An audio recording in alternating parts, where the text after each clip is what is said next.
Hey, what's going on, fellas? We are back live again.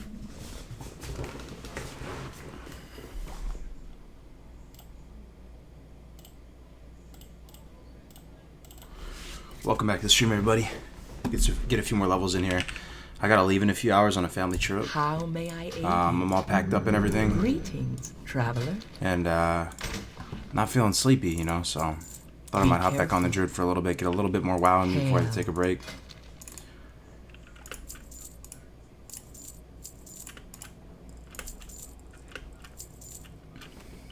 Go in peace. Matt Shepard, you still up, bro?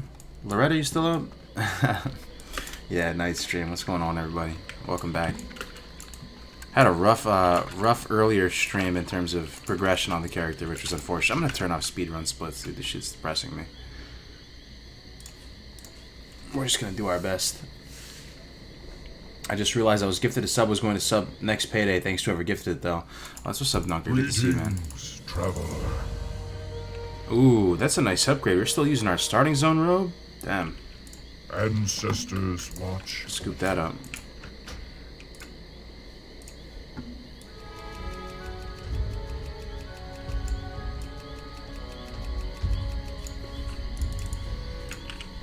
Alright. We got bear form. Let's try and figure out where we left off here. Demon Scarred Cloak. This is Bloodhoof. Yeah, we have to go do that Supervisor Fist Sprocket. That's what quest we're gonna do next year. Good to see you, Loretta. You love to see it. My man Gray's streaming too. You love to see it. Just doing some cozy leveling on a mage using the CWO guide. Oh, cool, man. Level 39 without dungeon spamming, just enjoying the game. That's awesome, man. What how are you doing? Are you doing anything spicy? You going a weird spec or anything like that, or you just going you going frostbite spec?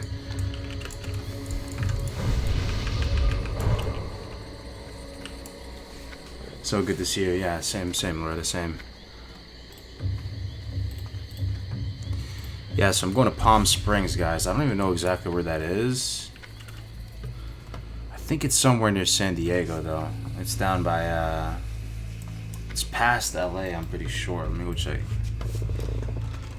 Palm Springs.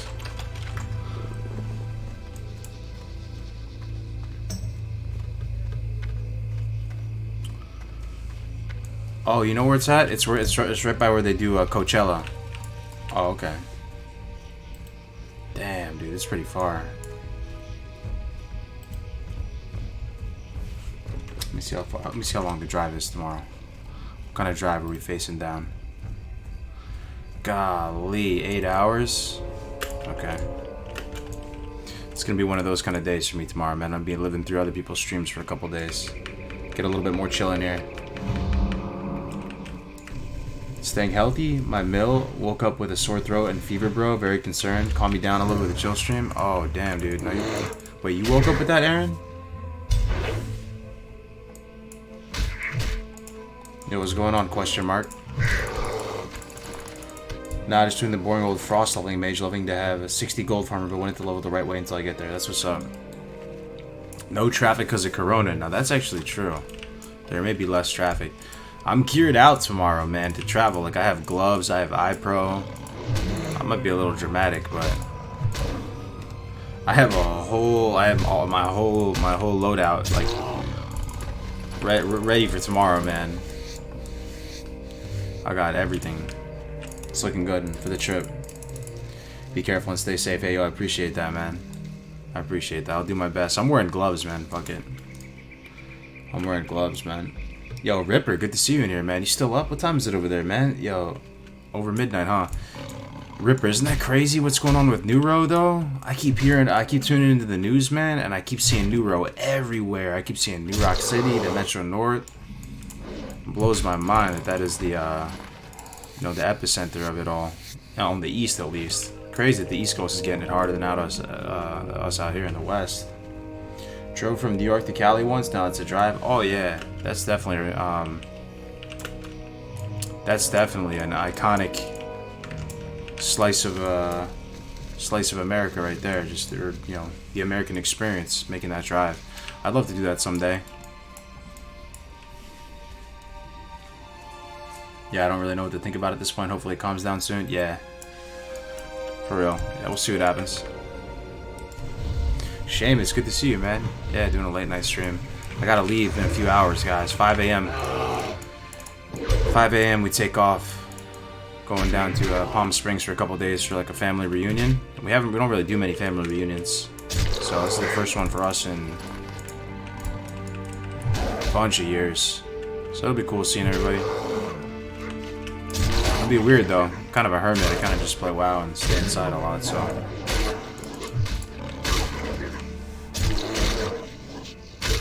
Just chilling, man. Enjoy every time you stream. Your chill personality is unbeatable. Hey, man, I appreciate that. I haven't seen you in here before, though, question mark. Is this your main account? There's coronavirus there? What, in Palm Springs? There's coronavirus everywhere, man. I heard, I don't know how bad it is where you guys are at, but there's a decent amount of it in the Bay Area.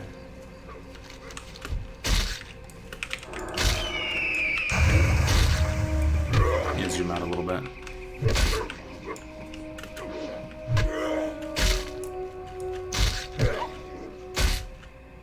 Do you ever use Searing Pain when you PvP? All the time.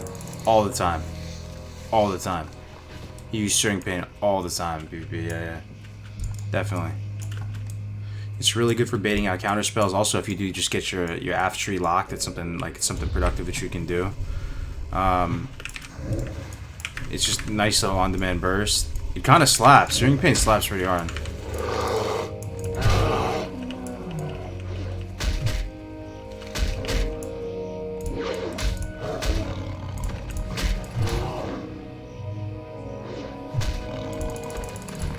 Yo, Cargos, just want to say I love the content and thanks for all you do for the hardcore community, giving a whole way to enjoy the game, whole new way. Damn, dude, is this what it's like night streaming? It's been a minute since I've done a night stream. People are so nice. You guys are so nice. Hey, good to be back for a few more hours, guys, before I have to take off. Here in New York City, everything is closing down. Hey, oh, Bilgewater, where are you from? Where are you from in New York City? Yeah, I've been reading about it. They closed down Broadway, guys. Like the Broadway shows. For like a whole month. A lot of people are probably going to get shreked by the financial implications of this, but...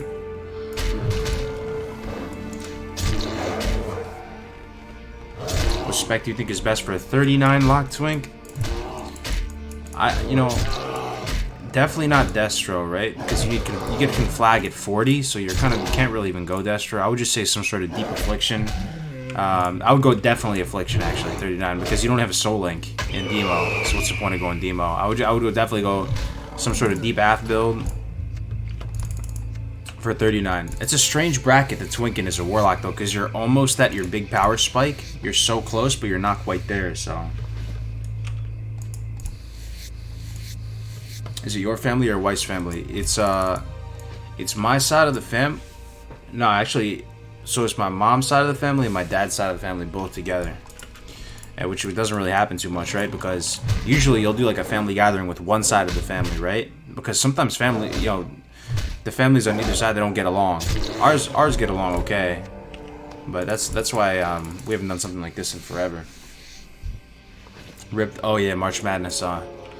Crazy about March Madness. No March Madness. My university that I went to school, Temple, they're always in March Madness.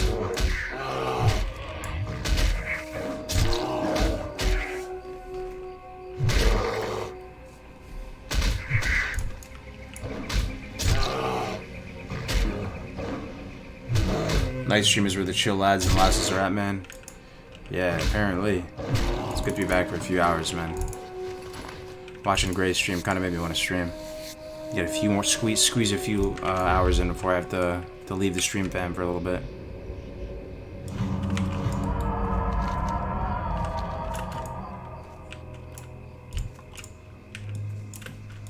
Alright, we need these guys for the Prowler Claws. 4 of them. Oh, Erachia. Too bad I don't have this quest.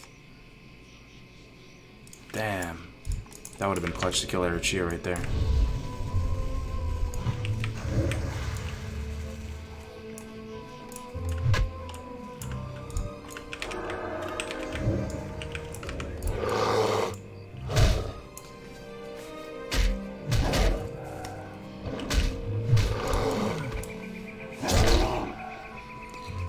Hey, what's going on? One more drink. I'm doing pretty good, man. How about you? Greetings from Holland. Hey, greetings, man. Mostly EU up at this time, I bet, huh? Actually, it's not that late for the East Coast boys. It's almost 1. It's getting up there. Love the night streams with Cargos and the fam. Nothing better in this tiny part of my life than this right here. Oh, Loretta, you're so sweet. Yeah, man. I hope to one day meet some of y'all in real life. Be cool. Maybe BlizzCon. Anybody gonna go to BlizzCon here? It's in November. Don't go for the events. Go for the people. Be chilling with Grays. Just cracked a beer. Nice, man. What are you drinking? Drinking Corona?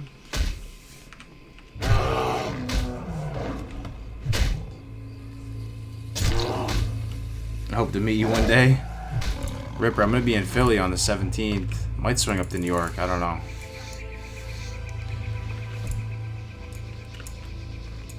Almost 1 a.m. Gonna hit the hay, man. Have a fun trip. Yo, take care, Dunker, man. Have a good sleep, bro. Ooh, a lot of cougars right here. Hell yeah.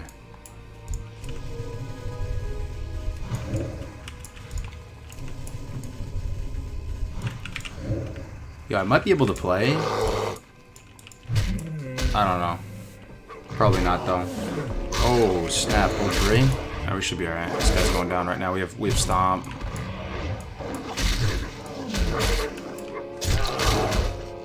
We have Grasp, too. Wait, how come I can't use... Oh, yeah, you can't use Grasp in bear form, huh?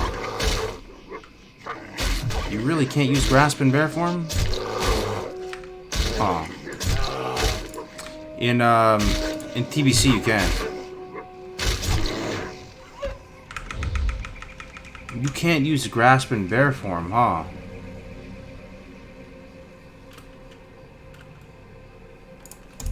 Wow.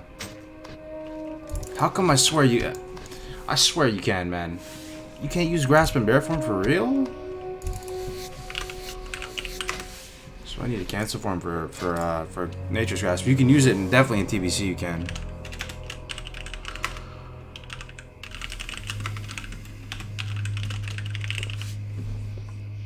Nature's Grasp.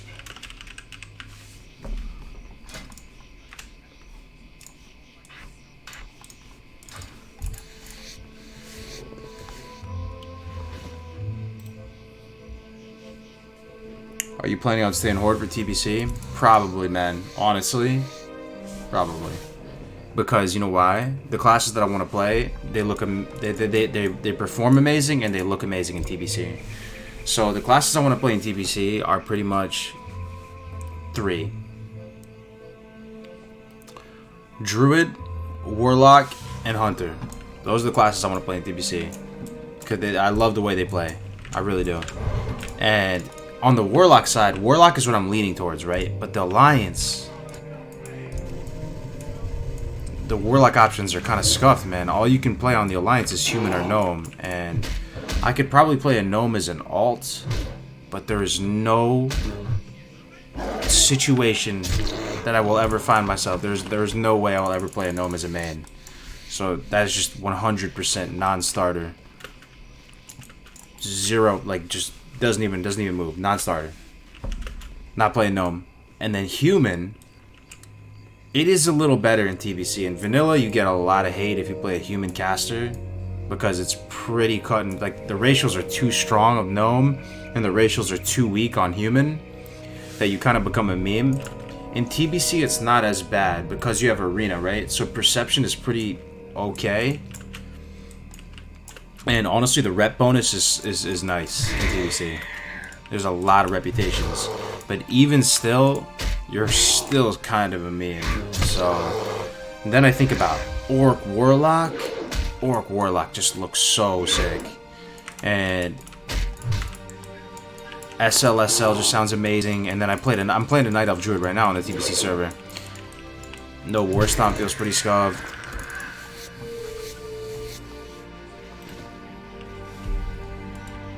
Don't forget to keep 5 Earth Root for your Druid remove poison quest. Oh yeah, that's a really good tip. Thanks, man. That's true, that's true. Alright, we got the Prowler Claws. We're going to this cave right now. Oh wait. Yeah, we have to do the Red Rocks thing too. Oh yeah, there's a good amount left in Mogor actually. We're probably gonna leave it like 13. I'm going to switch back to Alliance and TBC because I'm the only person in the world who likes Draenei. You gotta sell me on Draenei, man. What is there to love about Draenei? You just think looks-wise, right? For me, I don't know. The female Draenei almost looks... It almost looks... I don't know. What do you guys think about the female Draenei, dude? Let me get some feedback here. The male Draenei's look cool, but there's something about the tail that kind of freaks me out, dude. Not into the tail. You spin around, you see the tail, you're just... I mean, Taurens have a tail too, but it's not as... I don't know, dude. It's not as weird. Nah, it's kind of weird. That's not as weird. They're a cow, right? And then the thing is, when it comes to the racials, the Naru racial isn't very good. And then if you think about it, if you're playing Shaman, it makes sense because you have no option, right? If you're playing Shaman, oh, I remember your totem. You're all back in the day, Ripper. Remember Max Totems? The hardcore cup was awesome, man. Nice job. Hey, thank you, Kai. We're gonna do another one on the 28th, and Platinum WoW is making a trailer for it, so that's gonna be really exciting. Almost everyone will go Horde and Blizzard TBC. That's true. If everybody does go Horde, I'll probably go Alliance just to try to make some do my small impact to try and balance it out a little bit. Because I don't want it to be, I don't want the game to be imbalanced, you know? Yeah, the male Draenei, they look pretty cool from the front. And then you see the tail and it's kind of weird. I think I could still probably play one, and honestly, I probably could play male Draenei, but then other than Shaman, what's the point of playing it? Right? The racials are worse. The priest okay, actually, the priest racials aren't bad on Draenei. Not the best though. Thing is, why would you play a Draenei Paladin?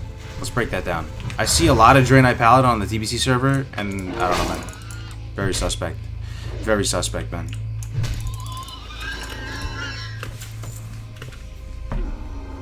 Do you want to go in? I'm definitely gonna get Omen first, man, before going into Pharaoh. Yeah, Chance.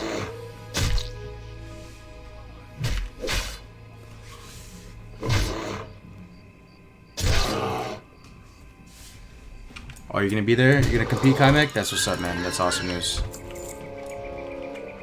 The chance to hit Aura. True.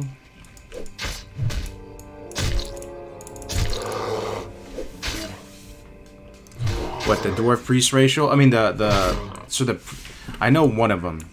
One of the Draenei Priest racials is Chastise, which is just, it's like what the Dwarves have.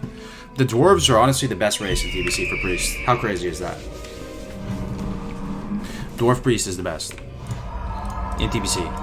The racials are so strong.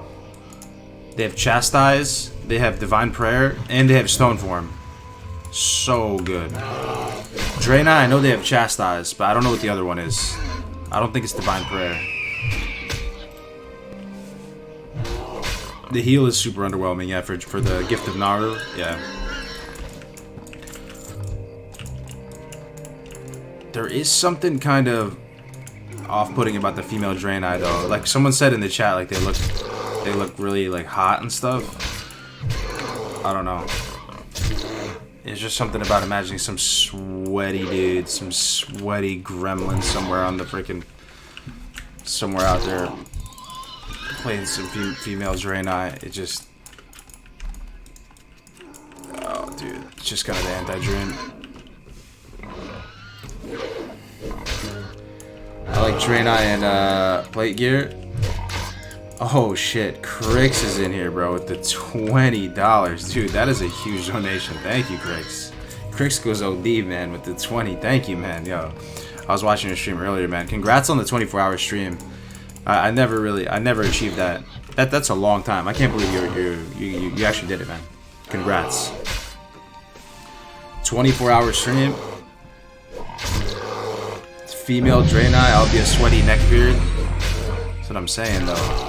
The one, the only, the Chad. Thank you very much for the 20, Cricks. That's a huge dono, man. Appreciate it. So Moonguard shit, it's true. Female Draenei dance is hot.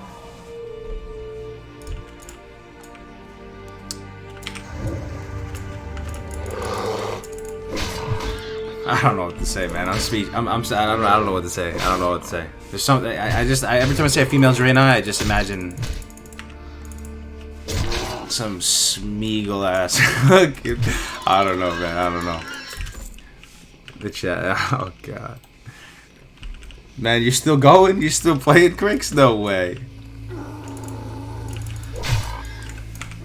Damn, you're still playing. Men playing female characters is always just a no-go. It's kind of true though, Ripper, man. It's kind of true. People say the animations. I don't know, man. I've been consistent on that for a minute.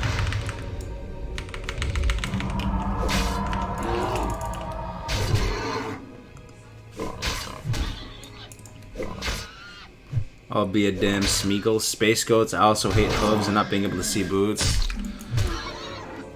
Yeah, man. Do you think classic BGs ended up being so underwhelming because it's cross-realm instead of battle groups? You know, that's a good question. Why did classic BGs end up being so underwhelming? That is a really good question, man. I don't know. If I'm being 100% honest with you, I'm not that enthralled by the current state of classic PvP. I thought I was, though. Going into classic, I thought that was all I was going to be doing. I was a big guy, if you remember me a few months ago. I PvE to PvP. I PvE to PvP. I thought that was going to be like my destiny. I was going to be doing tons of PvP, duel tournaments. I was going to be doing organized leagues for Warsong, shoutcasting. I thought that was it. And then it just kind of turned out to not be that hype, man. I don't know. Maybe it's not too late. I don't know. I actually really don't know. It might have just been that whole era of World PvP where it was extremely unengaging or whatever for a little bit there, where like you're just spending the entire day. I gave it a shot for about 2 weeks, where I was following around these alliance little people that are just teleporting around the world, and we're trading sappers, and you're just sitting out there all day chasing them down, hit and run. I don't know.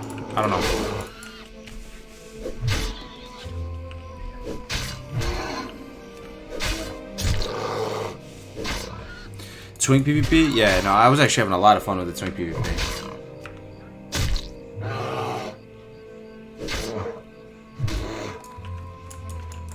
Yeah, that is one thing about BGs, though. Okay. Alright, I'm trying to think about this, though. I don't want to give you an answer where I don't know. I'll try to give you my best shot. One aspect of the BGs. Try to chime in here, Highbind, if you feel the same way, or maybe if I'm missing something here. Let's have a conversation. One aspect of the BGs that is off-putting is that it does feel like a very good amount of the time when you queue BGs, you're fighting pre-mates. I actually like to queue up solo into BGs a lot of the time. It's kind of just fun for me to just sit there and just you know, take a few people out, and you know, just being able to queue up a war song and just fight some pugs, and you know, and that'd be it. But when you're fighting a pre-mate, it just feels bad, bro. It just feels terrible. Like you have no shot. It's kind of demoralizing. It happens about 60% of the time. I think that's one reason.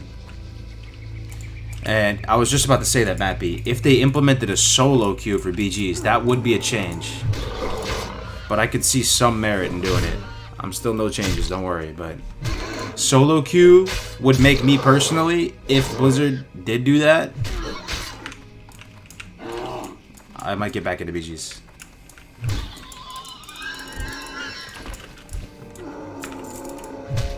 And it's the same thing with retail WoW, if you think about it, guys. This is one of the main things that makes me not want to do Arena a lot of times. If you notice this, the barriers to entry towards doing PvP at a competitive level are extremely high. The community is extremely unforgiving, and it's kind of locked away, or gatekeeped, or whatever you want to say. Like, it's not very accessible to everybody. Some games that have really successful online competitive scenes have a solo queue matchmaking, where you can get in sort of ELO or MMR solo. Classic doesn't have that. Now, I'm not advocating for changes, but I'm just trying to come up with an explanation towards why things didn't turn out to be that compelling. The carrot on a stick isn't really there to go grind that out. One, you're getting rocked by pre-mades all the time. Two, it's hard to get access to like quality players. I don't know. A lot of that. Solo queue sounds like it makes a lot of sense. You going fair? I'm gonna go balance to start. Well, I don't even need to be here anymore. I mean, the AV grind crushed some souls, dude. Type something in the chat if you got your soul crushed by AV. I honestly, it was so. I have to pat myself on the back there a little bit. I saw that one coming, man. I saw the AV grind and I was like, fuck that, dude. Hard pass. And I was thinking about you guys, Hive Mind, when I saw about the AV grind, and people were like, dude, you're not doing AV? What's wrong with you, dude? No, you need to get your offhand. And I'm thinking about this. You telling me that I have to sit here for 2 months and do this? Or, you know, or a couple weeks. There's probably a couple weeks, right? So that I can get like 10 spell power and live in this AV right now. Nobody's gonna want to watch this. 80% pre-made? Yeah, this is what I'm talking about, though. It was a hard pass on the AV. I still didn't do the AV. That is a hard pass. And people were talking about it today in raid because we raided today. We cleared out MC. Oh, I got a. Oh, what is that necklace called? I got the choker of enlightenment, not the rag one. But I really needed a neck for a long time. I was still using the blue neck, so I got that at least from I think it dropped off what was it? Lucy? It might drop. I think it drops off Lucy. Yeah, I got that today, so I got something. It's pretty nice. You can get the offhand in 1 to 2 days. You could if you were there when the queues are really fast, but Hail. PvP in Classic WoW went from something that could have been amazing and kept the game and immortalized the game towards being and yo, seriously, feel free to call me out on this if I'm off base, because I really want to be incorrect here, but it turned out to be basically not hype whatsoever. There's not much hype around it. A lot of the big brain PvPers, as soon as they hit rank 14, they're just doing other shit right now. Like I don't see a lot of like PvP enthusiasts anymore with regard to Classic. You know, people that are like at it. I wanted to be that, but it just wasn't there, man. I don't know. You hate to see it, you really do. Yeah, the queue is super long now. And the regional battle groups, I don't know. You hate to see it. That's the thing about a Warlock too, Ripper. Like, when you get... I mean, for me, I really do get the raid gear. Because... BFA PvP over Classic PvP. Oh, dude, that hurts my soul. It hurts my soul. I think Classic PvP has the potential to be more fun to play and more fun to watch than BFA. But it would require some community elbow grease, and nobody's putting in that work right now to make it happen. Because there's a lot of really exciting aspects to the PvP as well in Classic, and really cool stuff. It's a totally different beast from BFA. No templated environments, consumable. I mean, BFA is more rock paper scissors, right? Because it's all templated. There's counters. There's a rock, there's a paper, there's a scissor. Vanilla has rock, paper, scissors, but then you have consumables, world buffs, a bazillion and one things that can even stuff out, right? Totally be. That's the way Vanilla was balanced, which I think is honestly the best way to balance an MMO. Sure, make the classes relatively rock, paper, scissor. That's fine, but add all this gray area to the game. Add consumables, add scrolls, add world buffs, add engineering gadgets and gizmos, add trinkets, add professions. Your duel tournament was the most fun Classic PvP, no cap. Yo, I appreciate that, Ripper. That was fun, huh? And you actually played in it, too. That was fun. We tried, man. That's what I'm saying. We tried. We tried. The thing is, man, getting people to show up to that, Ripper, was like pulling teeth. It was tough. That was the main barrier for me that made me not, well, sort of, not want to do it, but maybe less motivated to do it. Because I had to shill it so hard. I thought people would be signing up left and right. And I was like pulling teeth to get people to show up to a duel tournament. We would still, you know, have a bracket 20, 30 people.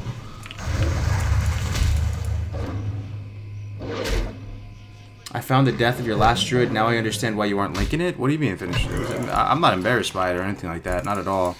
It was a calculated risk. We saw Ghost Owl. We were level 9. Ghost Owl was level 12. I wanted to risk it for the biscuit. He pats, he makes a big loop around, right? Killing him right there would have meant extra XP, a bonus quest. It would have meant a green item, some more bank. I think it was worth the risk. I would have done it again. There was some misplay there involved with pulling that cougar, right? But we still killed the cougar, but it put us behind on resources. Probably could have played it better, but the embarrassing death for me is like falling off Thunder Bluff or getting low and pulling something that I'm not supposed to be pulling and then dying like that. Those type of deaths actually really don't trigger me. The calculated risk, we risked it for the biscuit. Didn't work out. It's all good. Go next. ICC patch actually killed it. Killed it, LFG. That's random. I've done like one AV on my main for the XP leveling from 59 to 60. Yeah.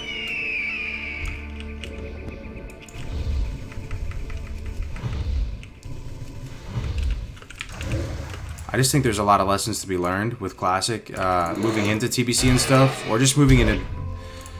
Now that we've had a full life cycle of... Well, we haven't yet, right? This is what I'm thinking right now, though. Right now, we are in the Gen 1 Classic servers. This is Blizzard's first shot at Classic, and they should let it play out, no changes all the way through, and let the dust settle. Give people what they've been wanting for many, many moons. Now... After the dust settles, and we're a year or two down the line, and the tourists are gone, the tourists are gone, they've moved on to other games. What Blizzard can do is they can potentially look at making some changes to the game. And some people would call that Classic Plus. I'm not talking about anything crazy here. I'm not talking about rebalancing the classes. I'm talking about subtle changes.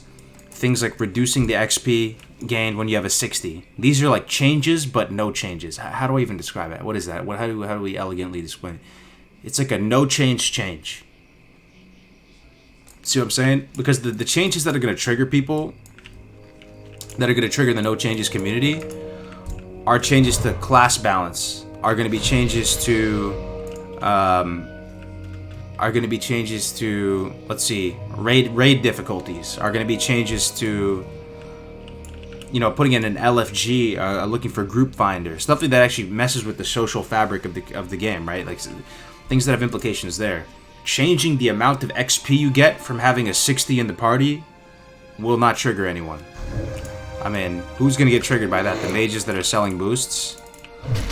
You know, changing multi-boxing policy so that there's a multi-boxing dedicated server, or there's no multi-boxing. Who's getting triggered by that? These are no changes. Does that even make sense? Solo BGs, this is what I'm talking about. Solo BGs, a solo queue with an MMR system. I don't know, that's getting up there though. Some people might get upset by that. I don't know though, man. Did Classic PvP pan out the way people were expecting, where there's some people going to bat for it now? Let's say Blizzard implemented that tomorrow. So you don't like multi-boxing? I can't stand multi-boxing, Ripper. And it's something that I did myself. You watched me do it. And now looking back on it, I'm glad I did it, because now I have the understanding of it. But it's something that kind of blows my mind that's in the game. In the most clear and plain sense, it is actually pay to win. Not in some kind of vague sense that you can barely connect the dots and think, oh, it's sort of pay to win in some way. I could see your point. No, dude, it's as pay to win as it can possibly get. I actually can't... I don't know of a more clear-cut example of pay to win. Let's debate it if you don't think it's pay to win. Let's talk about it right now. But I'm hard-pressed to find an example other than basically buying some gems in a mobile game and then purchasing the best armor or something. You're kind of doing that. You're buying gold, and then you can go do a GDKP run. You can go buy a bunch of BOEs. You can go pay for boosts and have all classes at 60. It's 100% in the clearest cut, cleanest cut, most transparently easy to understand way pay to win.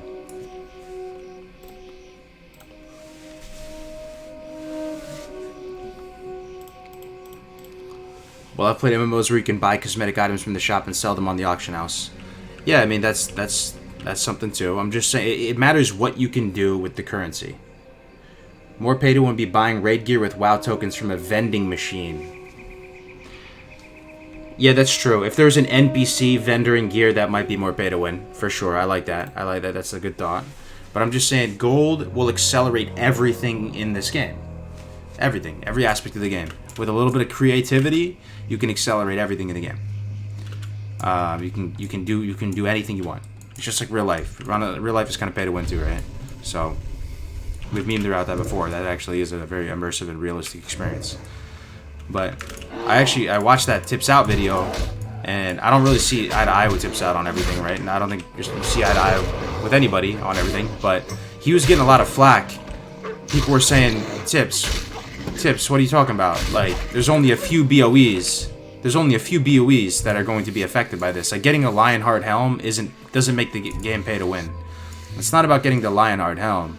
It's about taking that gold and approaching a guild and paying them to carry you through, or paying a bunch of, bracket 1 players to carry you up to rank 10, rank 12, get them out there. It's about using that amount of gold to sell it. You can just sell that gold. I mean, it's against TOS, but people are going to do it, and you can sell it for real money, right? You can sell it and make thousands of dollars and buy more WoW subscriptions or buy whatever you want.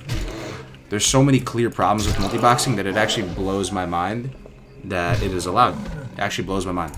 Can't believe it.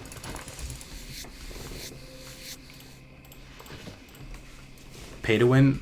So the WoW token is less pay to win in my mind than multi-boxing. But like we've said before on the stream, only a small percentage of people actually multi-box in World of Warcraft in general, because it seems very unclear how you even do it. Most people in the chat right now have heard of multi-boxing, but most of you don't know how to multi-box. You don't know what the program is called. You don't know how to set it up. It seems like a very overwhelming type of thing. So with that said, the WoW token is brain dead easy. Everybody's gonna be able to buy the WoW token. So in that sense, it's gonna be more damaging than multi-boxing. What do you think of the coronavirus? It's scary, man. I gotta travel tomorrow, or in a few hours. I have to travel in 7 hours. Driving, and then I have to travel by plane on the 17th. So it's definitely concerning, man. Definitely concerning.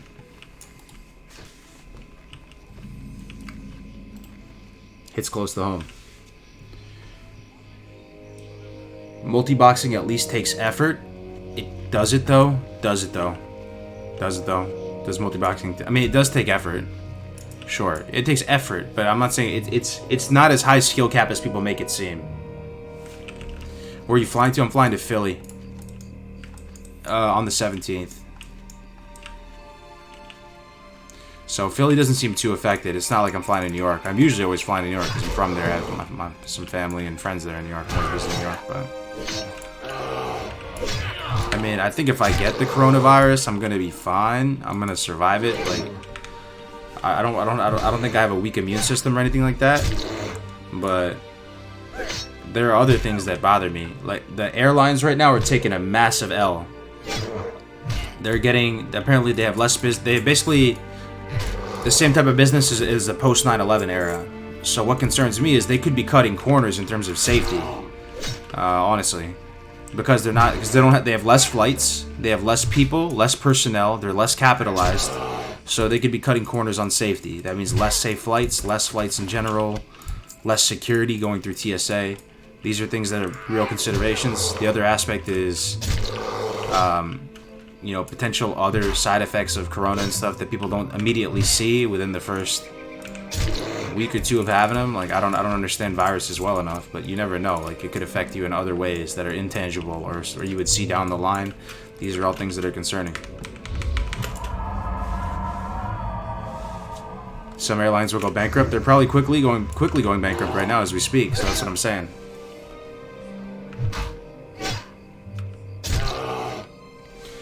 You might turn down the sound effects. Oh, absolutely. Yeah, is it too high? Sure thing, yeah. I'm pretty small brain when it comes to understanding the good sound volume. Thank you, man, for the feedback. Let me know if that's a little better. They're not going to cut corners, bro. The layoffs and overall damage to people lives from not working is what's bad. I'm just saying there's less people. They have less money to work with. There's less flights. That means the flights are going to be less quality. The companies are going to be less quality. Do you have to travel, though, bro? I kind of do, man. I've been working for a company out in Philly, just, you know, as a side hustle to help them out. Like, you know, YouTube is my main thing, YouTube and Twitch, but I still have some other stuff that I do, and they need me to head out there. So the other aspect of the coronavirus is, you know, I'm in the California National Guard, so they already have activated guard units out in New York. You know, it's public information. You can see it on the news right now. So they have guard units out in New Row, which are, Max, you know New Row. It's basically right where we grew up, so close, one town over. And they have guard units out there. I think they activated 200 guard units or 300 guard units, or 300 National Guardsmen and women, and they're, you know, handing out medical supplies, stuff like that. So that's something that could happen to me out here too in California. I don't know. With the way things are going, it's conceivable you could get stuck in Philly also. I know, right, man? That's the other thing.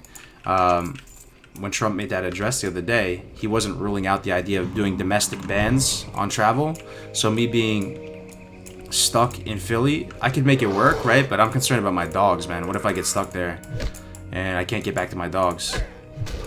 That's the stuff of nightmares, honestly. So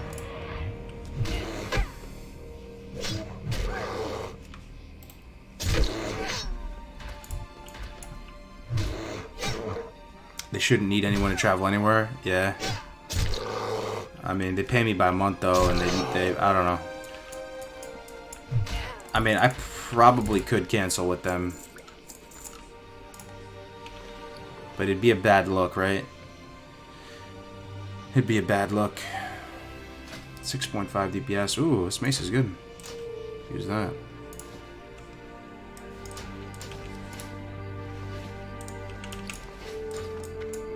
Alright, we're going into the big scary cave, boys. We should be fine though, we're pretty high level.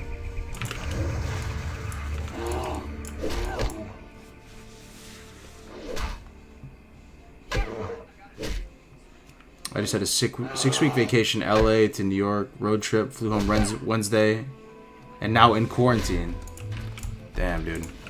Yeah, like I said earlier on the stream, for those of you, because most of you might not have been there earlier, wifey works in the city for a bank, and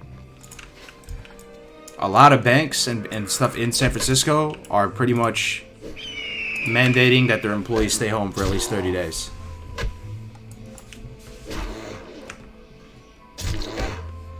Oh, wife's coming with me, Tim.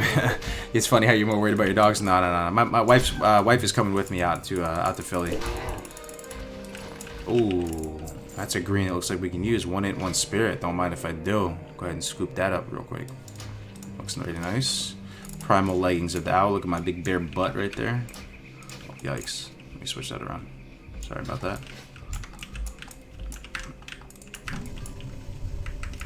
We're at a minimum 3-week work from home. I mean, she's psyched about it because her commute is rough.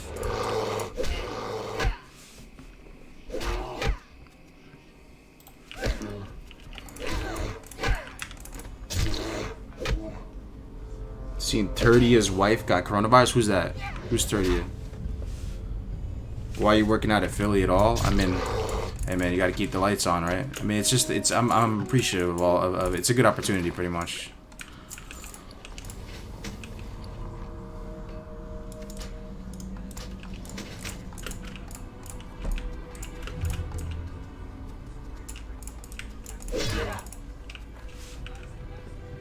What's up, Hardsuit? How we doing? I live in San Fran, yeah. The company I'm working for is out in Philly. Philly-based. But you should see my loadout for tomorrow, man. It's pretty high speed looking. I have the gloves out, like I have, you know, I have gloves, I have iPro, I have everything laid out nice. I like to EDC a couple gadgets and gizmos per day. You know, useful stuff. I pretty much packed really, really well for this. For the trip tomorrow in a few hours, and everything looks really good.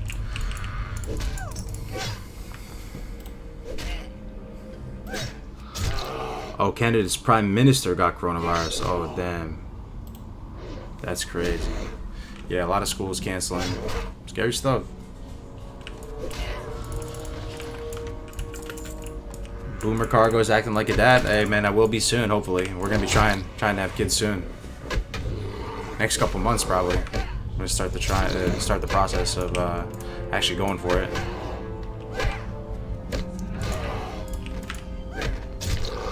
Good luck out there. Appreciate it. Oh man, we're just trying. That's not confirmed yet, Cagnetics, but yeah, thanks, man. It's a big step, right? Gotta do it. 29. Gotta do it. Gotta do it.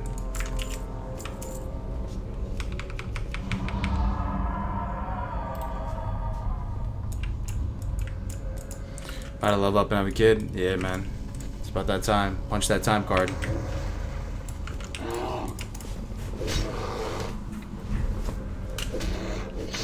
Just got home from Winco Walmart, so I went to Walmart yesterday.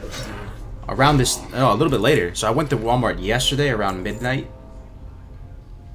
Eye Pro, yeah, eye protection. Yeah, it's a glass. It's glasses, yeah, pretty much. I got the, yeah, gloves, glasses. I have some masks too. Yeah, it's not the N95 one, so I still think it's gonna. I still think it's. If people say that it doesn't do anything, you guys are tripping, man. Of course it does something wearing a mask, right?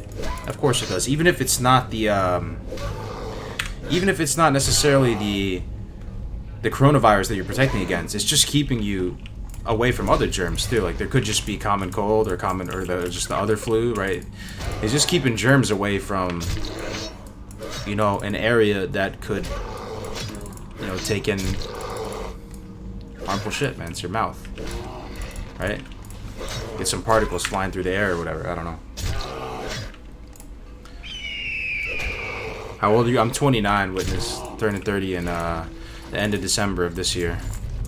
So I'm still in my 20s technically. Better waiting for this pandemic to blow over. Yeah, sure. N95 does help to my knowledge. I mean, people saying that it doesn't help. I don't know. The best argument I've heard is that, yeah, it does help, but you should probably give that resource to someone who actually is sick, who needs it. I guess that makes sense.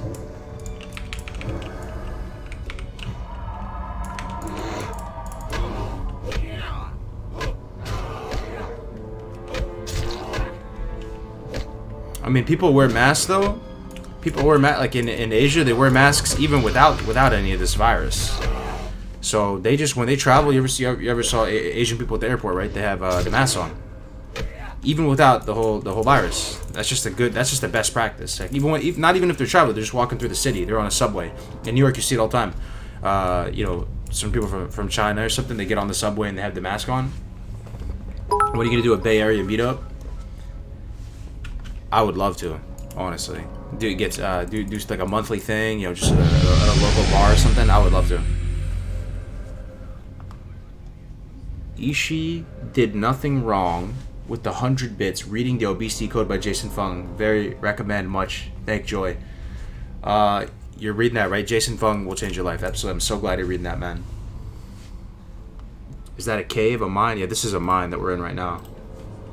What spec are you leveling to? We're going to start as balanced and eventually make the switch over to feral at some point. We'll see how high we get up, though. Where's this guy we need here, right? Yeah, this guy. Let's see what pulls. Should be fine. We'll front load some damage into him. He's probably going to pull 3, right? No, he solo pulls? Oh, piece of cake. Alright. He solo pulls. No, we're not going to level with Moonkin. I tried for a little bit. It's pretty rough, dude. Leveling with Moonkin is pretty rough. Like, leveling with Elemental Shaman feels way better than with Moonkin. Moonkin is rough. Rough.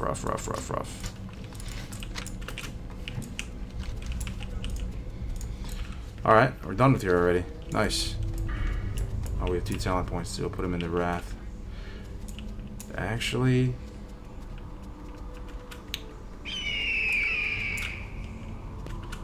yeah, we'll put him in the Wrath. It is strange to me that you can't use Nature's Grasp in Form. I'm so used to TBC now. It's strange. You can't use this ability in Form, guys. In Vanilla.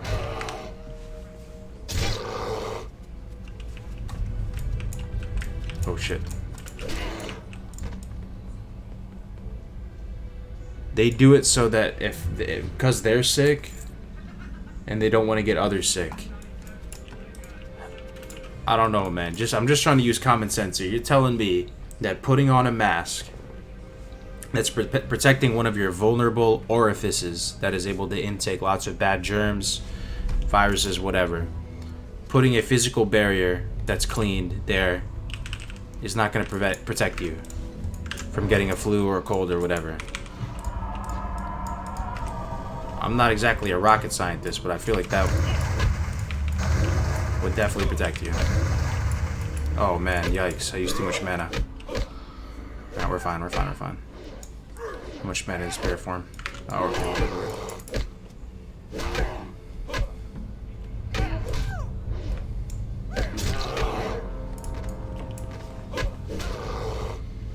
Microns are small, but not even just COVID. I'm just saying other stuff too. Doesn't have to necessarily just be COVID. Because COVID is going to be more dangerous to you if you're immunosuppressed, right? So if you are just medically fragile or whatever. You know what makes you medically fragile? If you're sick.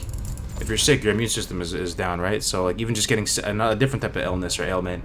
Also, there's probably some sort of just not placebo, but there's probably some sort of effect.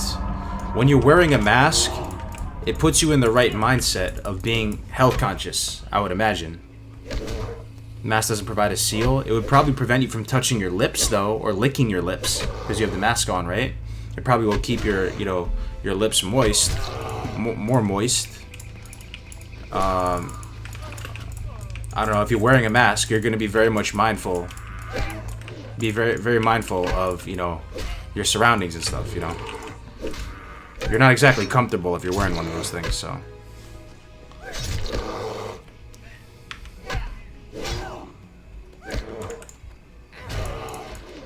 Nah, man, the filter size of those masks is too big to stop viruses. What about cold, though, is what I'm saying. What about allergies? What about pollen? I have seasonal allergies. Wearing a mask will just help. It's got to. Like, even if it's purely alone for the just you not licking your lips and making you more health conscious and have higher situational awareness.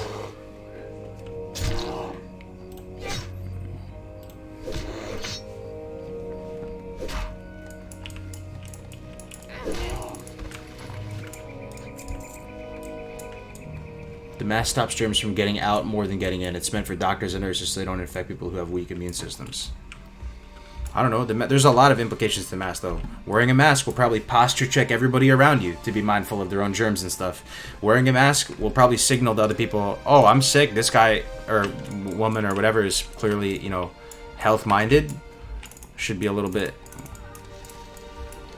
more considerate of my, whether coughing or sneezing or whatever it might be. It has an effect. It has an impact. The Troll Warrior died in Hillsbrad Foothills.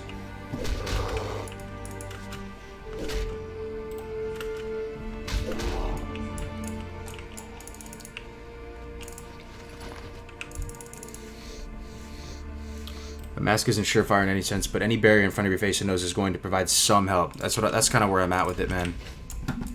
That's kind of where I'm at. If you have it at your house already, and you're gonna go out into a big crowded area, right? You're going to an airport, dude. Go for it. I'll be wearing it at the airport. I may look like a nerd, whatever. I'm not sweating it.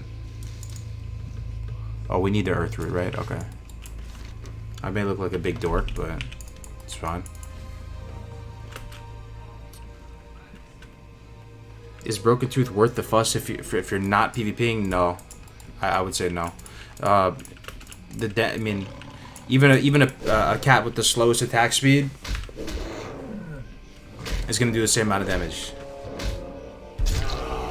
Yeah, I have the mask in my house. I have a couple from when I was doing like lots of painting and lots of stuff around the house.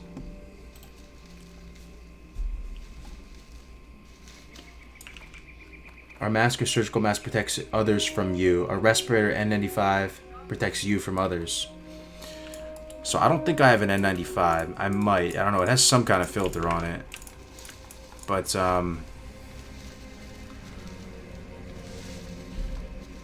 one thing that's interesting is people say that gloves are more useful than masks. So I'm gonna be wearing both. I'm gonna be wearing gloves too.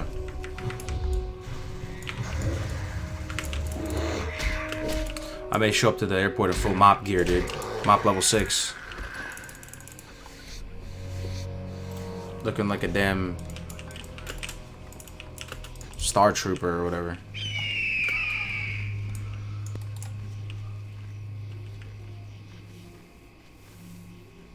I have 15 N95 respirators. Damn.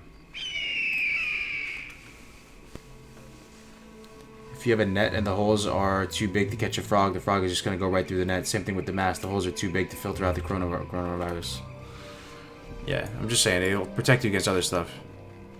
And I'll tell you right now, I have bad seasonal allergies. This is something that's kind of making me self-conscious, man, because I have bad seasonal allergies. Always have, ripper nose. So when I go out into the airport, there's a decent shot that I'm going to be sneezing. There's a decent shot that I have to have a tissue on me or something like this. People are going to be looking at me like I'm the Walking Dead. You know what I'm saying? Like, they're going to be... If that happens, like, I'm going to be taking my Zyrtec or whatever. I'm going to be taking the nasal spray, eye drops, all that. But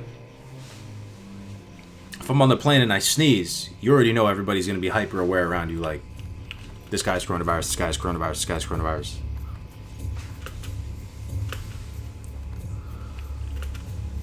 Preparedness? I'm big into preparedness though, BK. I've said this on the past before. I'm kind of a low-key prepper. If you go to my house right now, in my garage, I actually enjoy it. Like, it used to be something that when I'm not streaming WoW, guys, a lot of times I'm watching like preparedness channels, self-reliance channels, things like that. In my garage, I have multiple sets of bug-out bags. Not necessarily all bug-out bags, but you know, you'll have one bag, assault pack, super light, you know, just the essentials to go out on a little patrol. Another bag, I'll have a dog bag, wipes, you know, wipes in it, basic food in it, leashes, collars, combs, you know, change of batteries for the little things on their collars for the lights. I have a dog bag. Then you have, you know, a larger trauma pack, right, where you have the actual shears and stitches, hemostatic agents, combat gauze, all that.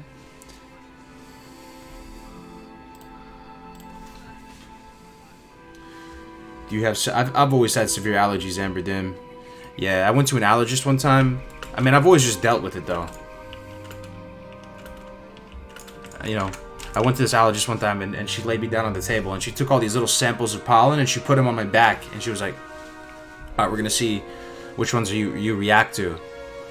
And I started to feel extremely itchy, and I pretty much reacted to all of them, like the full spectrum of pollen or whatever, so it is what it is. I always just have to just suck it up. Are you good, man? I haven't seen you on as much. Really, I've been streaming every day still, Danny. But not as long streams, so that's probably why. I'm doing really good, man. I'm doing good. Good to see you. Alright. Goodbye. 1 strength versus 2 healing. Definitely the 1 strength. Let's vendor up. We'll head to the Barrens now, I think. I think it's time. Head to the Barrens. Be careful. Looking for something special? Sell all of our herbs, other than the earth root, because we need that for the abolish poison quest, as you guys so astutely pointed out. That's looking pretty good. Walk with the earth. Still have some quests to turn into.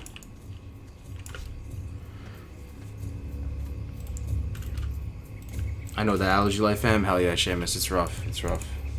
Hey, J-Tap. Good to see you. I work in a general store in Norway, and it was pure chaos yesterday. We literally just dumped the whole packet of toilet paper in the aisle, and it was gone in 5 minutes. There really is a lot of hype for toilet paper? Why toilet paper, though? You could use paper towels, or... That's kind of strange that toilet paper has all this hype. People have been mentioning that in the stream all day. I went to Walmart yesterday. All the hand sanitizer was gone. The whole aisle of medical supplies... totally wiped out. You couldn't buy any ibuprofen or anything like that. I mean, I already have a humongous stockpile of that stuff, but it does go bad. So I want to, you know, you always got to just chip away at it. That's the thing. Like, every time you go to the grocery store, just pick up another, you know, 4 or 5 cans of food. Just pick it up. And then if you do that over time, every time you go, before you know it, you'll have a huge stockpile, and those things don't really go bad. The cans, I'm pretty sure they last for 20 years if you needed them to. Yeah. Also, the Lysol wipes, Clorox wipes, all gone. The toilet paper thing, yeah, that's kind of strange to me too. And the other thing is the water was all gone too. But thankfully he was reloading the water, so I bought a ton of water, as much as my car could I could put in my truck. I put like 10 friggin' cases of Dasani in the truck. So water source most important by far.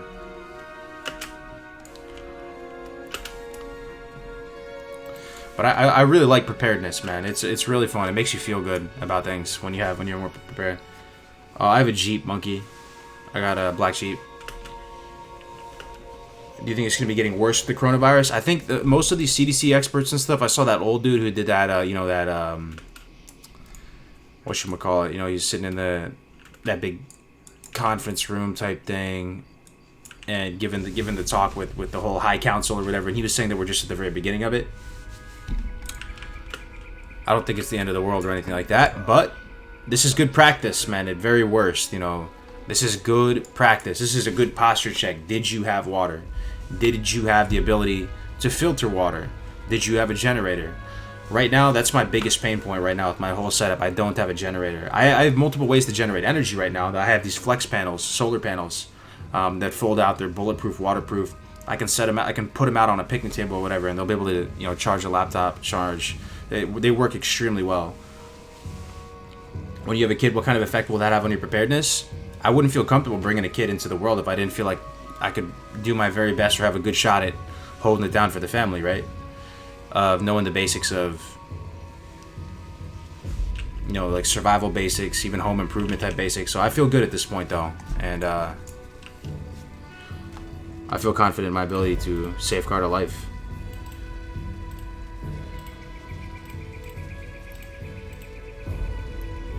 Will you go crazy dad mode? I mean, I'm not going to be some overly aggressive type of dad or whatever. Like, that's not the play, right? If anything, honestly, if you think about your own parents right now, like my own dad, he honestly seems like he's free from pride, dude. Like my own dad, he doesn't care about brands. He doesn't care about brand names. He doesn't care how he looks. In terms, he cares about being clean and presentable, but he's not out there trying to like flex on people. He's not trying to drive some fancy car. As a dad, you kind of just have to take L's, and do it, and then eventually your kids will realize that those weren't L's; those were actually big W's, and they were setting the bar high. My dad always did a really good job at that. You have to be a dork as a dad and just take the L. So I don't think I'm as good as able to do that like my dad did that, but. You give up a Glock guy? I'm definitely a Glock guy, yeah. Definitely not a 1911 fanboy, no. Definitely a Glock guy. Got the 26. Got the 17. The 26 is the small one, right? I got the 26, the 17. 17 is the big one. The 17 is my favorite. I love the 17. Sig Sauer. Sig Sauer is pretty nice, yeah. Kimber. Yeah. It's just fun, right? As a lot of guys, we're like gearheads, right? We like gear. We like showing different survival tools and trying it out. And I haven't been camping in a minute, but I really like camping and stuff too. Oh snap! Crick's Gaming, you finally tapped out, huh? Crick's finally tapped out. You love to see it. Thank you so much for the host, Cricks, man. I'm gonna get you back ASAP. Cricks been going super hard with the stream game. Let's get some cheese in the rice in the chat for Cricks. He completed a 24-hour stream and then some. I think he did 30 hours, Cricks? That is, Cricks is a dad. How do you get the strength to do that, man? That's insane. 30 hours of streaming. I think I could make it about 12 before I start winding down. The man toys. Yeah, so take this as a posture check, man. Like whatever you're missing in your loadout right now. It's one of my proudest things. I go into the garage, I have all the different bags sorted out, ready to go. So any situation, you just grab it and go. Pre-done. I have and you can take a lot of pride in your builds, with your bags. It's honestly, if you like WoW, you're probably gonna like it. So I have one pack that I call my expedition pack. It's one of the really, really big ass packs, right? You ever seen those guys that are like hitchhiking on not hitchhiking, or they're gonna climb up Everest, right? They have the huge packs. That thing is probably 70, 80 pounds, but you can pretty much rebuild civilization in that bag if you were left up to your own devices. And but it has everything. It has the ability. It has seeds in it. It has energy. It has cordage. It has multiple, like 3x of every possible thing you would need in there. Cutting tools, cordage. It has, the ability to filter water, the ability to grow food and make sustainable food. It's got, what else has it got in it? Obviously defensive capabilities. It's just, light sources, water, ways to make fire, waterproof ways to make fire, the waterproof fire starter, all that stuff in there. Expedition pack. I haven't even touched that thing. It just sits in my garage, but it gives me a lot of peace of mind that if shit did hit the fan, that's the pack I'm grabbing, right? Like, I'm just grabbing that, I'm throwing it in the truck, and that's about it. We're gonna be fine. Are you me, dude? I always have some sort of pack with me that corresponds to the length and potential risks of my journey. No, Shavis. Yeah, absolutely. No, I mean, a lot of us are on the same page, like the WoW gamers, man. I'm telling you. My whole loadout for tomorrow, even, dude. Like, a lot goes into it. Yeah, I mean, my whole loadout. I'm a knife guy. I always have a knife on me at bare minimum. Amazing, fantastic tool. Helps you in many situations. I would seriously love it if you got into preparedness videos. That's a dream for me. I would love to do that type of stuff. I'm not He'll be nearly back in an hour or so to start my HC maybe. Much love, brother, in chat. Heart. Yo, another 20 from Crix. Thank you, dude. You gonna do some HC? Appreciate it. Yeah, I'm glad you guys kind of like it too. So, the pack is I call it an expedition pack. I'm not the first person to have called that. That's what I call it personally. It's not something that you can buy. You build it yourself. So you as a dude, right, or not as necessarily as a dude, but just as a person, you can go build those for yourself. I would start with getting a really good medical backpack together, though, right? Oh, dude, I know, I know, Selco, man, absolutely. School of Self-Reliance. I follow a lot of those channels. When I'm not playing WoW, I'm watching a lot of those types of channels.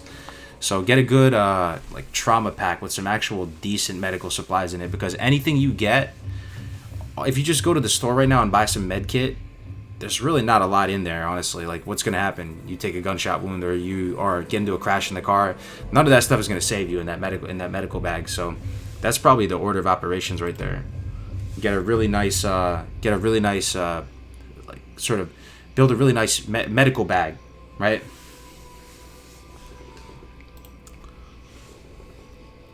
Bug out bags, yeah. I really enjoy it. Like my garage right now, it's just backpack after backpack after backpack. Really nice quality backpacks too. They say women are the only ones that like bags. We like bags too. I like bags too. It's just a different kind of bag. Yeah, you need tons of you get these medical kits at the store, and they have all these little soy boy band-aids for splinters, bro. You need rolls of thick gauze. You need combat gauze, regular gauze, so you can just like some chunky stuff that you can just use, and that is to spare. What's good? Are you interested in War Return of Reckoning? I never even heard of it, man, but I like Warhammer a lot. I used to work as a first responder, and that's like day one when I quit and bought a civilian bag. Absolutely. You watch Canadian Prepper? I watch all those channels. Yes. Have you ever played Escape from Tarkov? No, but I've watched people play it. Oh, Benchmade? Oh, yo, Ripper likes Benchmade, right? Isn't that what you... Oh, no, Ripper likes the... What is that knife company you like, Ripper, that has the really nice automatic ones? I'm glad you guys like that. That's crazy. Thought we'd lose lose every viewer if we'd start talking about that. That's crazy. Brings you here. Well, You guys like talking about that. I love that stuff, man. That's my jam, dude. go. Oh, I have everything you just mentioned, John. Absolutely. Spyderco. I'm a Spyderco guy. Ripper knows I'm a huge Spyderco guy. Cold Steel and Spyderco is my favorite, but Spyderco is my favorite knife. They always say the basics right now. Take this one teaching with you out into the world as of right now. 2 is 1 and 1 is none. If there's something that's working well for you, whether it's a piece of food, a beverage, pants, jacket, coat, whatever it might be. If you like something, have 2 of it. Because if you have 1, it doesn't really count because I could break it any time. You need to have 2 of it, right? So I, at bare minimum, have 2 of everything. That's why if you see me up here on stream, I'm pretty much always wearing the same stuff. It's not because I only own 1 thing, guys. It's because I have, when something works for me and it's pretty quality, I just buy a ton of it. So I treat my own type of garb that I wear day to day almost like as my own little uniform, personal uniform that I set for myself. And it just allows me to not have to think about it. It's just, it's there, it exists, it's functional, it works, it provides the kind of aesthetic that I want, but it's, you know, it's always better to be prepared for anything. Absolutely. Looking for something special? Greetings. I have just the thing for you. We gotta turn some more stuff in. Did I train the next bandage? I did not. Why did I not? Did not train the next bandage. We'll train it over here, that's why. What Spyderco knife? Let me see. Which one? The one that always it's, I don't really have an expensive one, but it's really, really good. It's effective. It's Paramilitary 2 is really good. A lot of people like that one, but I think that one's a little bit more expensive for no reason.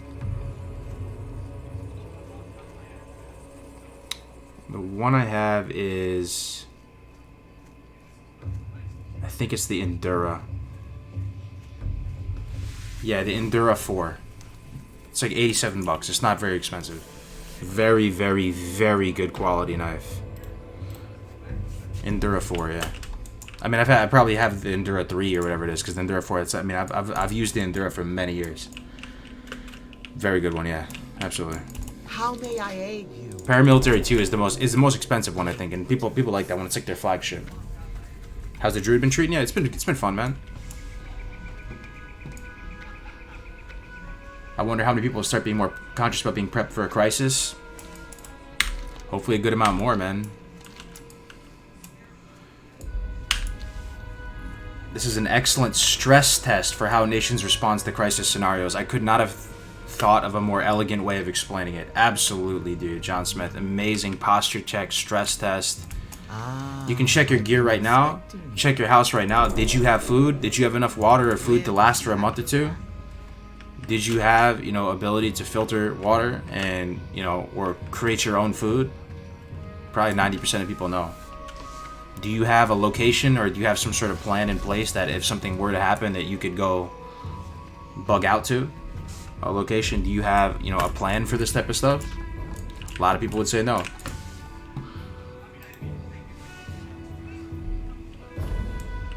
No, I'm not rocking the Paramilitary 2. That was always a little bit expensive for me. The Paramilitary 2s are almost like 200 bucks. I used the Endura 4. I like the larger knives too. Just personally, I mean, you should look at your local laws and stuff and figure out what the type of restrictions are on knives. Usually, you're not allowed to have, you know, an automatic, any kind of gravity knife, automatic knife, anything like that are usually banned in some of the locations like where I'm at, New York City or San Fran. So you got to be careful. Actually, interestingly enough, in the place where I live right now, you are not allowed to carry a fixed blade.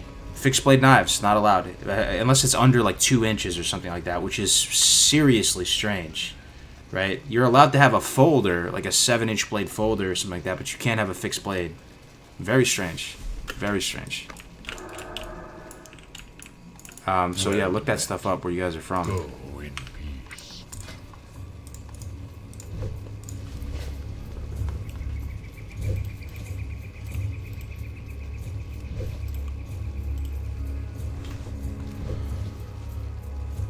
Cali laws, yeah. I mean, it was better than New York, though. American tap water... No, American tap water is drinkable, definitely finisher, but then you're dependent on the water supply always being available to you. What if the water supply gets cut off? What if it gets compromised in some way? What if there's some sort of damage to your pipes, or it's just not working, or maybe your pipes have something gross happen to them, something, you know... Either way, you should have the ability, or at least the knowledge, to know how to filter water. Every single person here should have at least a basic understanding of it, and it's not rocket science. All you need is a little sand and a little charcoal, and that's pretty much it. Earthquakes are a huge problem in California, absolutely. You're in Oregon? Yeah, Oregon carry laws got to be super chill. Super chill. Fill up the bathtubs. That's big brain, Seamus. I actually didn't even think of that. Fill them up, huh? Yeah, the real big brain and stuff is that, and hopefully I'm able to achieve this someday, is you can have a you know, your own little area, right? But you have cisterns, which are these humongous plastic containers that exist either above ground or below ground. I would prefer to have them below ground cisterns, and they just have massive, like 1,000, 2,000 gallons of water, and then you're good to go at that point.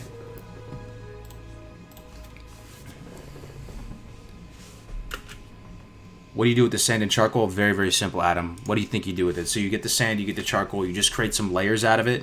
I don't know if it matters if you put the sand first or the charcoal first.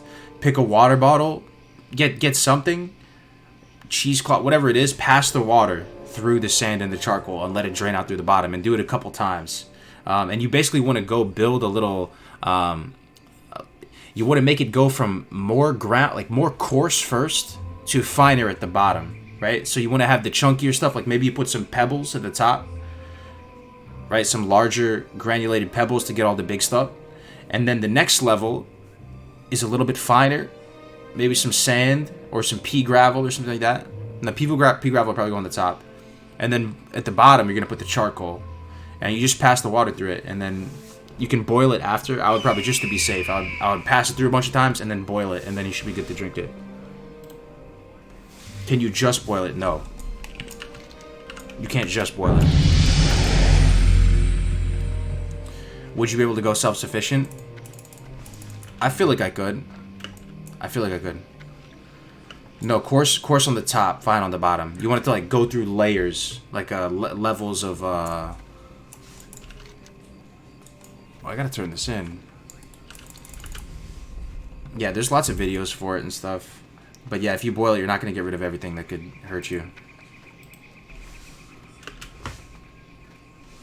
But yeah, energy source too. That's one thing.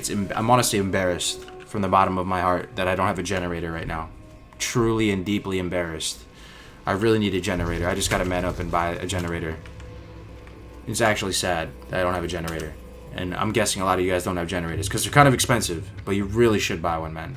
You're kind of severely trolling if you don't have a generator. I have ways to create energy sources. I have even something that's really good right now. Everybody can buy this right now. They have these things on Amazon. It's about this big. I could go get, actually no, I'll just explain it to you. There's a thing about this big, a little plastic joint, and it has 2 USB ports on it, and it has a hand crank on this little plastic thing. And all you have to do is you have to crank it a bazillion times. It generates very, very low energy, but it does generate energy.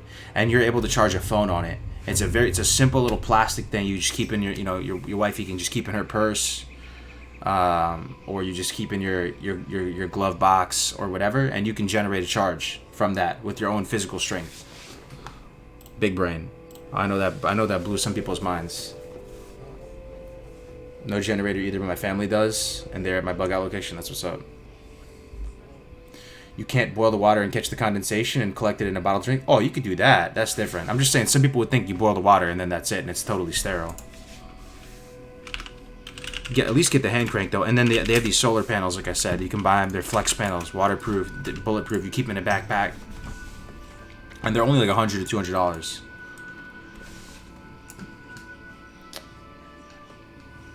Hey, what's up, God of War? I'm doing really good today. They sell that thing at Lowe's. I'm telling you, nobody's reacting, but it's big brand. I know all types of gadgets like that are huge.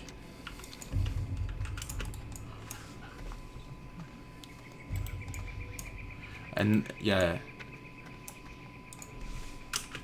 Alright. I need to turn this in. Where do I turn all these in, bro? More in Cloudstalker. More in Cloudstalker. More in Cloudstalker. Is it over here? Target more in Cloudstalker.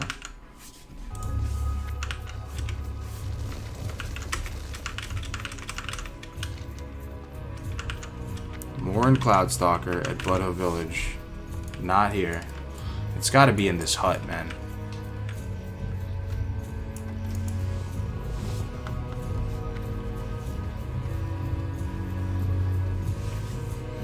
No, it can't power a fridge, but it can charge a laptop or a phone. Yeah, there's these, like I said, they fold up really nice. It's about this big. It folds into little panels, out, and has little carabiners on it. Solar panels, 100, 200 bucks. And if you're out in the woods or whatever, you can just unfold it, lay it out there in the sun, and it'll charge up a laptop or a phone.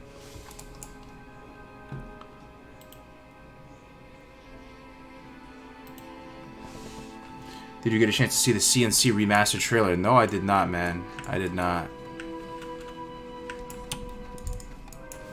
Morin Cloudstalker. Maybe it's over by this circle of... Nope. This is driving me nuts. I have to look it up.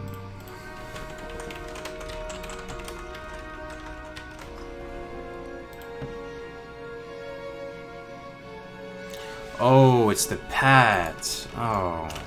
Golly, it's like I have to turn 10 things at the pad. And something at Thunder Bluff. We'll do that later, though. Okay, well, we're heading into the Barrens now.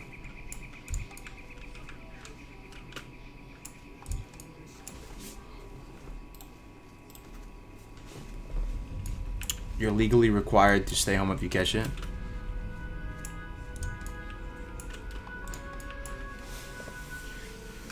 So when something bad actually happens, like something for real bad. Yeah.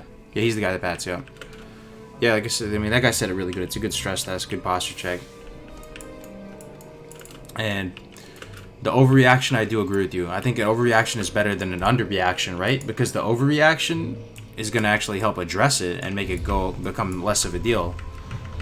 So, it's good. I think it's good. It's a good wake-up call, right? Like, we need bad things to happen before people... It's like the human condition. You need bad things to happen before people posture check themselves. Love the stream as always, Karg. Have a good night. Hey, see you later, man. You taking off?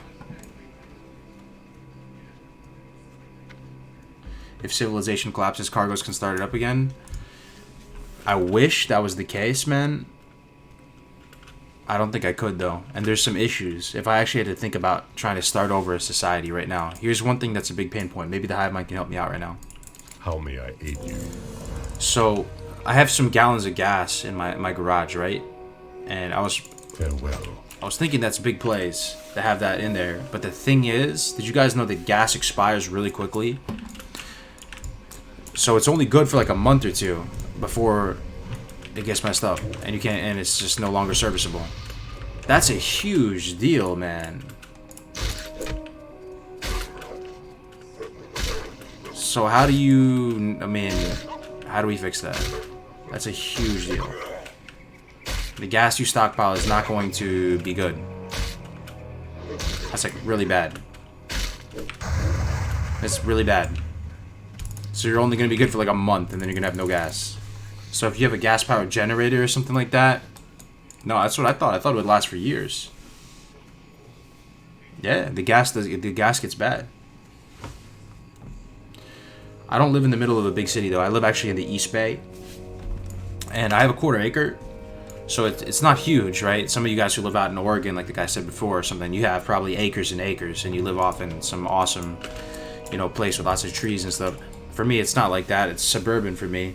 But at least I have a couple fruit trees on my land right now. So I have an apple tree, I have an orange tree, and an almond tree.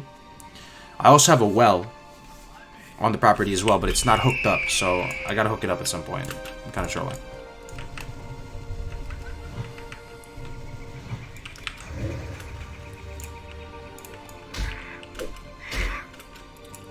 Not if you put it in a proper container. Yeah, what do you mean by that? I'm pretty sure it expires, though. I was hearing that from some trusted sources. It can last 6 months if stored right. That's still not even that long of a time, though. That's unfortunate. We need to find a fuel source that is not going to... Or a way to create a fuel source. Maybe some kind of corn alcohol, whatever they call that stuff.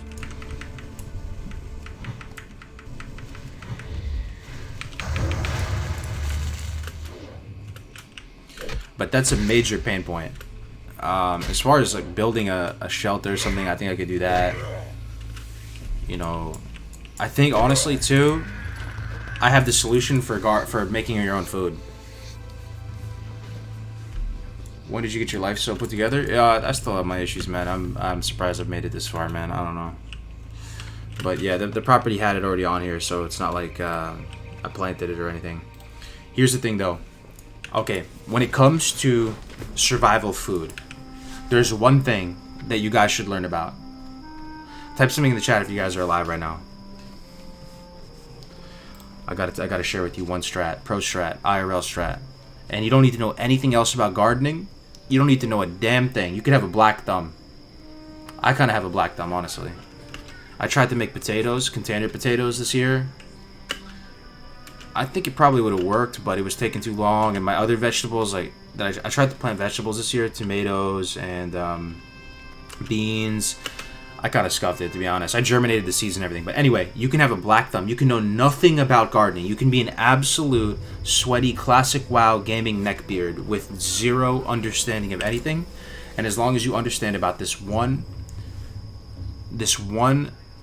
plant, you're going to make it. You're going to survive. You might survive. There's a chance you could survive. It's one plant. It's like the number one thing if you want to grow your own food. They call it the prepper's plant. They call it the prepper's vegetable. I think it's a vegetable. I'm going to tell you what it is right now. And then you guys should Google it because it looks really weird. Let me type it in as well, because I don't want to misrepresent it.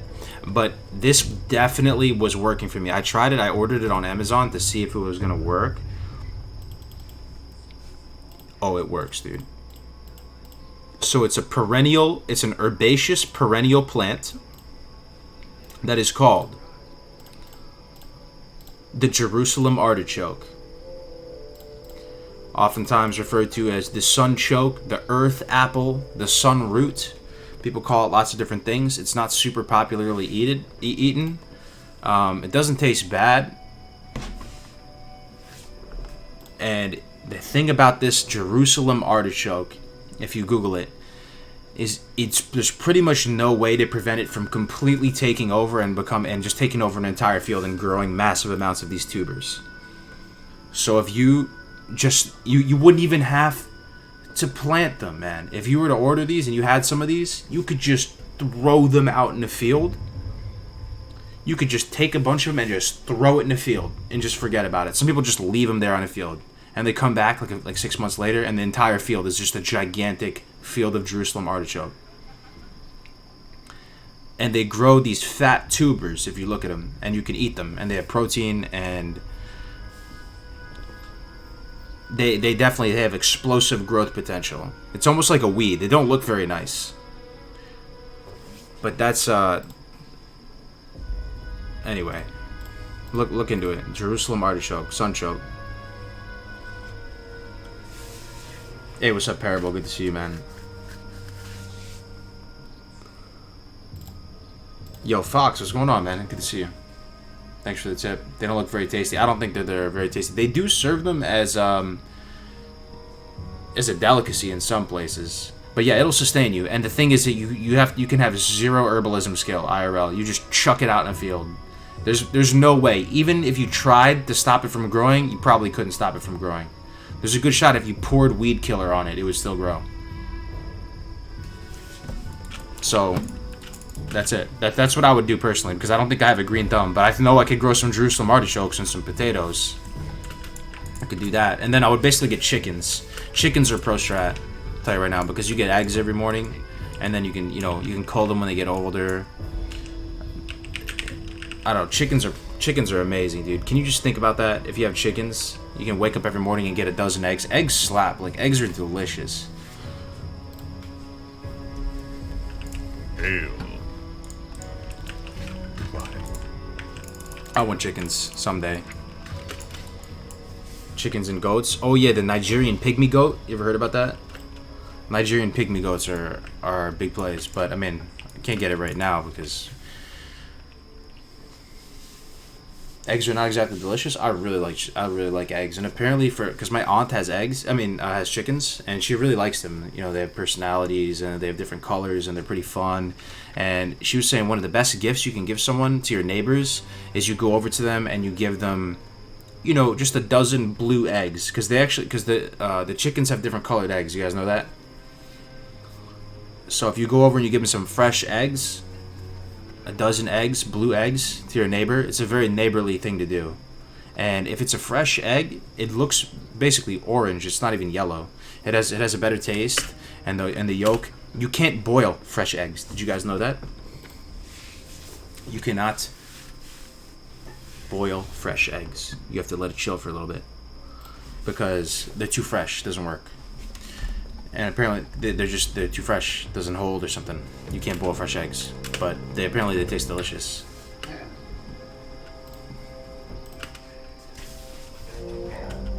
What happens if you boil them? I think they just don't harden. Like, so you'd probably boil it, right? Then you take it out of the water and then you start peeling the shell off of it, and it's probably just gooey still.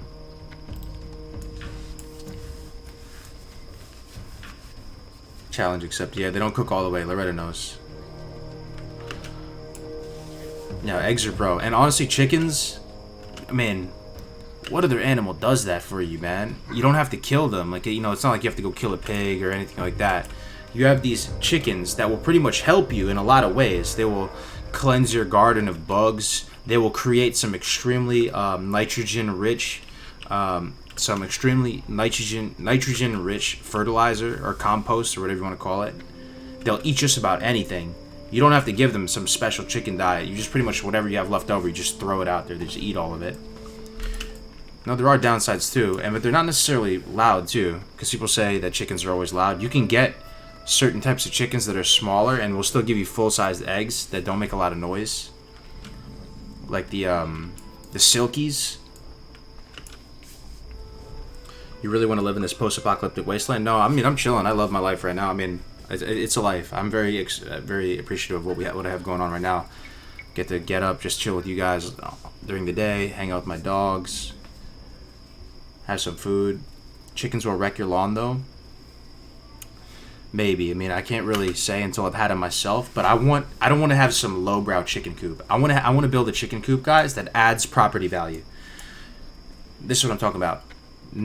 Call it like a chicken mansion or whatever you want to call it. I want to have like a nice painted chicken shed thing, and it has solar panels on the top, so that it'll open the door up and down and like protect them automatically. Automated chicken feeder, automated chicken waterer. Nice little area where you go out and get the eggs in the morning. Everything kind of everything kind of sophisticated, like so it actually looks really nice. Yup.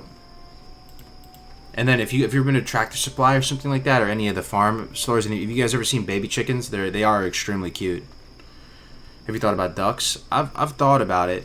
I think chickens seem more attractive to me though. You get half a dozen chickens. How many eggs do you get? I mean, if you get one egg per day, right? I mean, they don't always make an egg every day.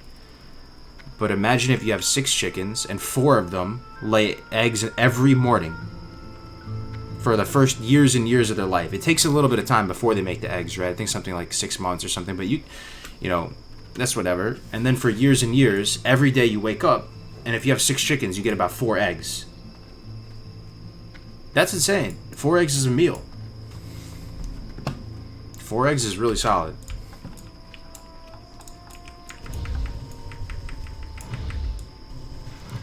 Make sure that it's easy to clean. That's what I'm saying. I want to build a nice one. Like, I want to factor all the things in. The cleanliness is huge, right? I don't want to having like a dumpy looking chicken coop it seems like kind of like the anti-dream. It has to look nice. Or first of all, wifey is not gonna want to even have it because she already thinks I'm crazy as is wanting that. But I do, I want to give it a shot. The hens get loud when they fight over the laying spot, do they? But you can buy breeds that are not that. You can buy breeds that are not that loud though. And you don't need a rooster. Even though there is some usefulness in having a rooster, I was researching that they actually kind of spot predators up in the sky and will automatically herd the chickens in, and they will actually fight.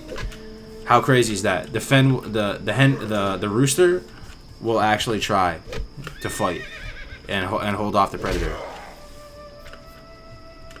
So some people who are big brain chicken people, they actually have like a rooster or two, 1 rooster.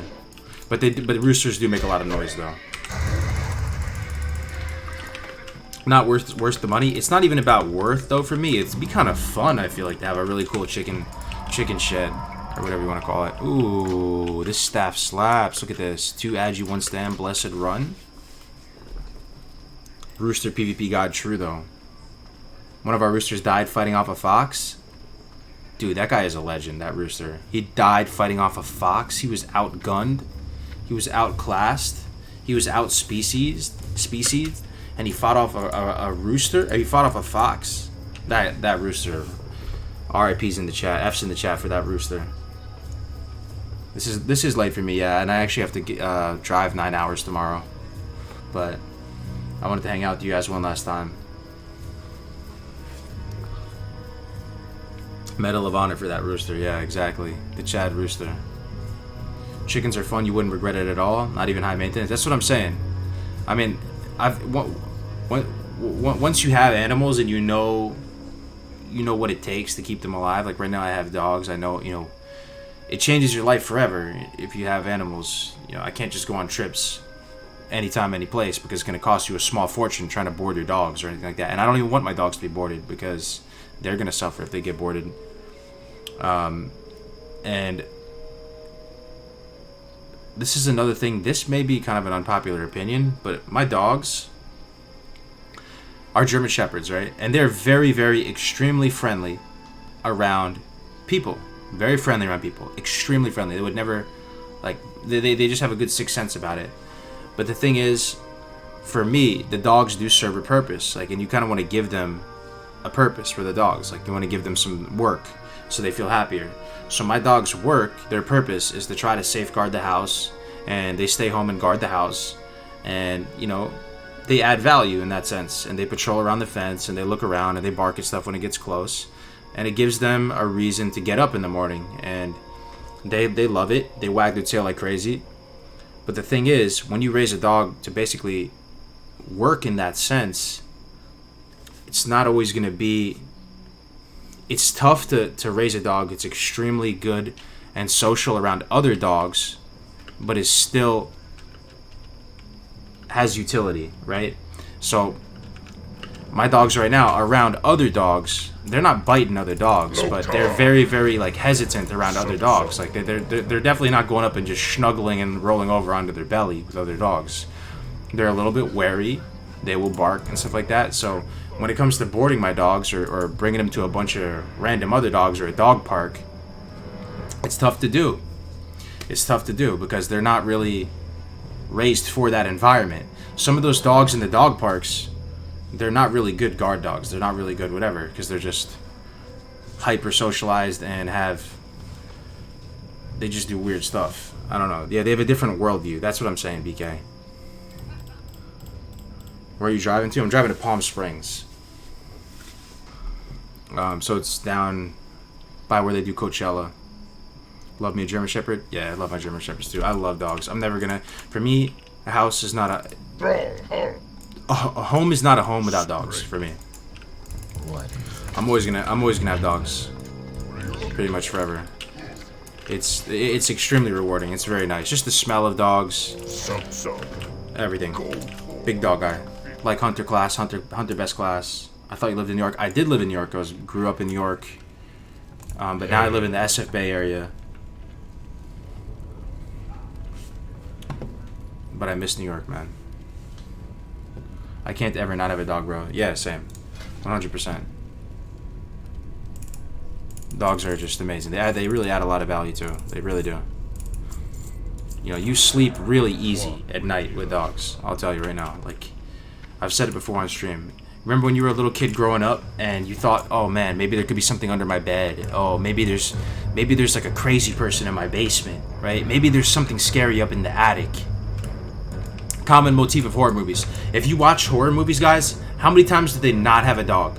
Pretty much all the time. They never have dogs, because if they had dogs, they wouldn't even be scared. They would be chilling. They would be absolutely chilling. I go to sleep at night knowing there is absolutely 0% chance there's another life form on the property. 0% chance. Literally 0% chance. I got what you need. If I have to go on a business trip or something, even wifey feels totally fine. Totally fine, totally safe, totally fine. Yeah. And the thing is about a dog, it's a really good less than lethal kind of defense option too, because you know you can't take back a bullet or an arrow or something like that. But dogs are they're just amazing. And the thing is, if you're a crazy person and you're out there and you're about to go out into the world and like go axe murder or like aggress on someone, if you see a dog there, like a big motivated Roddy German Shepherd, God forbid a Kangal, a Caucasian Shepherd, Caucasian Ovcharka, one of these breeds, you can't really communicate with that dog. Like you can't talk the dog down. It's just another. It just foils your plan. It foils your plan, right? And even if you were trying to, I mean, you see where I'm going with this, right? Like if you have some sadistic plan, it's gonna get foiled by a dog because it's just kind of this thing out of left field you can't control. It's just gonna bite onto your nuts and it's gonna be GG. Like, yeah, the small dogs too. Yeah, the small dogs, the barking. I mean, is the main thing too. Yeah, even the small dogs are great too in that sense because, you know, criminals are going to take the path of least resistance. So that if you have a dog, it's going to bark and just going to be a thorn in their side. They're just going to go victimize the next person who doesn't. So the small dogs are actually extremely brave. They've done studies on this. You can look at, well, not studies. I watched some YouTube videos. Yeah, I'm a big expert. But you can watch some of these YouTube videos of intruders coming in, right? And they will simulate a home invasion. A person will come in, right? And, you know, they'll be in, like, a dog bite suit. The little dogs are boxing them out, more so than a lot of the bigger dogs, too. And they're making a lot of noise. They're working together. That's one thing I will tell you, though. You should get 2 dogs eventually. Maybe have one tested out, but eventually you should have 2 because it would have to be some badass, borderline crazy dog to make the executive decision to try to attack someone or to defend another human based on solely its own judgment. Dogs are pack animals, right? So if you have an intruder come in, they feed off each other's energy, like a big time. If there's 2 dogs there, they will be working as a team to like feed off each other's vibes, to confirm each other's instincts, and then to do whatever they got to do. If it's by itself, you don't even want your dog to do something by itself, right? Because it, you know, you see what I'm saying? So having 2 dogs is huge. It's night and day, the difference. I had 1 dog, I had 2 dogs. I can totally see it. 3 dogs, though, they say 3 dogs makes a pack. So I know people who are big dog people, raised dogs their whole life. Like my aunt and uncle, they did, you know, field trials with Labradors and doing all this. They say 3 dogs makes a pack. So as soon as you have 3 dogs, they form their own little community, and you become like tier 2 instead of tier 1. You want to be the S tier, tier 1 to your dogs. So you're the top of the chain of command with your dogs. You put out the information, and then they do it. If there's 3 dogs, you kind of get pushed down to tier 2. I don't know if that makes any sense. 3 dogs makes a pack, though. Strength and honor. Blood and thunder.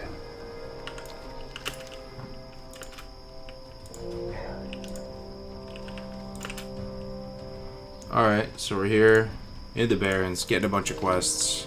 I think we have all the quests. I'm lost in the sauce out here talking about dogs. Oh, Anatolian Shepherds? Oh, I love them. Yeah, I watched quite a few videos on them with like on Live Leak and stuff. Those are the Caucasian Ovcharka, right? Those dogs, they weren't bred to kill bears, obviously, right? Because you're not going to kill a bear as a dog. But they're bred to fend off wolves and fend off bears, to, like, you know, just scare them away or push them out, right? Push them out.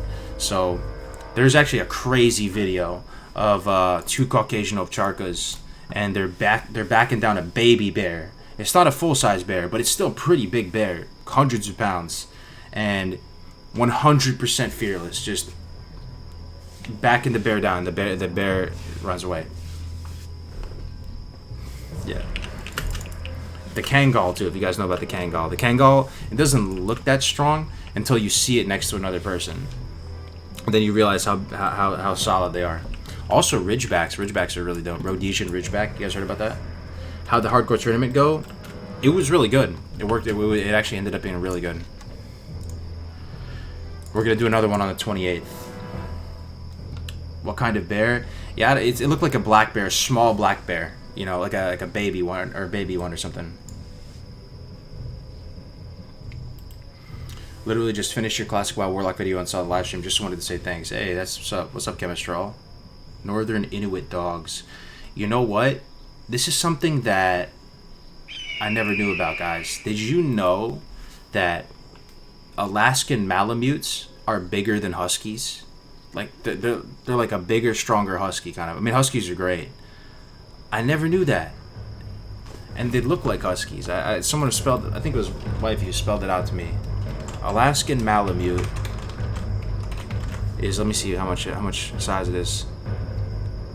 Alright, 22 to 24 inches at the withers. What is the weight? Like 100 pounds. 80 to 100 pounds. Husky is...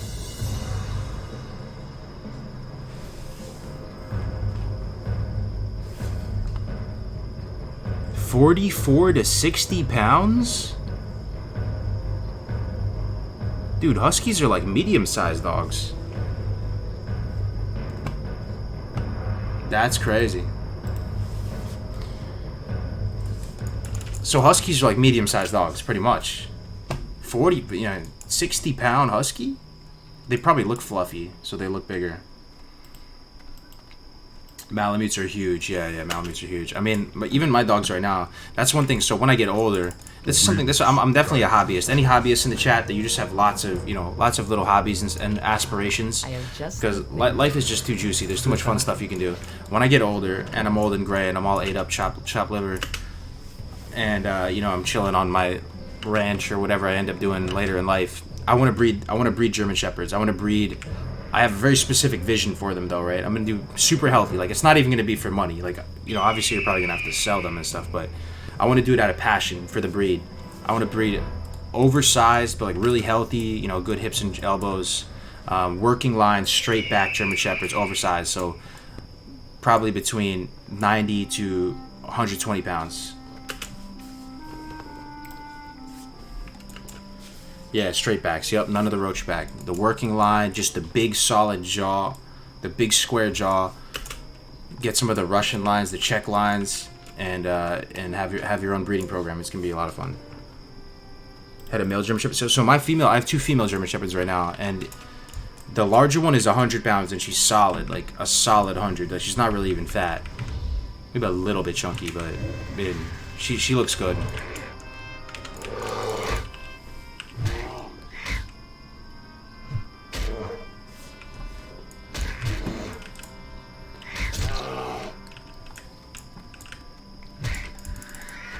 Alright, we have Forgotten Pools. Let's see. We have Forgotten Pools, Plane Strider Menace, and Fungal Spores. Let's go do that. It's this way. Yeah, Huskies. I heard Huskies have some temperament issues. No, I hear you, though. Some of the breeds, like the Caucasian Ovcharka, Kangal, they're not domestic breeds, really. Those ones... they have out in Turkey, and they are 100% working dogs. They are 100. They would be very hard to have, just in a domestic household. Same thing with the Tibetan Mastiffs too. You guys know about Tibetan Mastiffs? There's some insane pictures of Tibetan Mastiffs. What do you think of Dobies? Dobies are sweet. Yeah, my brother-in-law, he breeds Dobies out in Pennsylvania. Dobies are pretty cool. They're actually pretty huge. They're bigger than Shepherds. I just don't... I don't know why they clip the tail, though. Doberman's tail is actually long, guys. Or no? Do you use the Classicwow leveling guide yourself? Absolutely, yeah. The Classicwow leveling guide has its fair share of issues, but every guide has its fair share of issues. The thing I like about the Classicwow.live leveling guide... duo leveling friendly, trio leveling friendly. You can put it up on a monitor and it actually, is like a web application. It's responsive. It has the Google Maps functionality. You can pick it up at any level pretty easily. It's fast. It's free. A lot of hard work went into it. It links out to the quest right there in your browser. I really enjoy the Classicwow.live leveling guide. I use it all the time.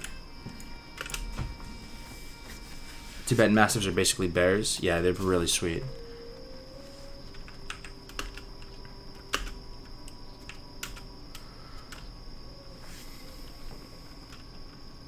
Yeah, Mastiffs are sweet. I have my other uncle, he breeds Mastiffs. The kind of droopy face Mastiffs. I forgot what they're called. English Mastiffs, right? Those are humongous, man. Even the puppies are like 100 pounds. Expensive? Yeah, the Tibetan Mastiffs are expensive, absolutely.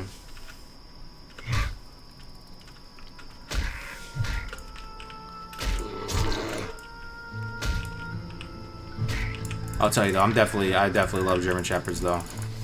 I never met anybody who had a German Shepherd and didn't love them. They're really, really great dogs. Would definitely recommend.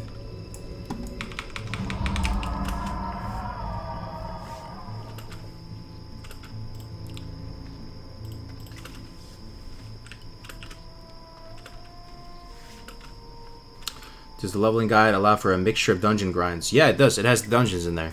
The dungeons are pretty much efficient to do. If you have a good group, you get all the quests and you do it one time. They're efficient to do. So in the Classicwow.live leveling guide, there's you do RFC, you do Wailing Caverns, especially those type of dungeons, the early ones, because they slot in so well with the leveling zones.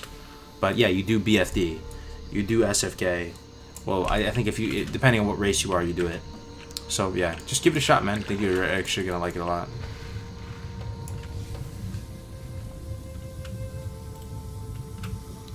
I like how you have dog bug out kits. Oh yeah, I have a dog bag that I'm taking tomorrow because we're taking the dogs, right, BK? So every time we take the dogs on a trip, it has everything I need in there for them. It has a medical kit for them.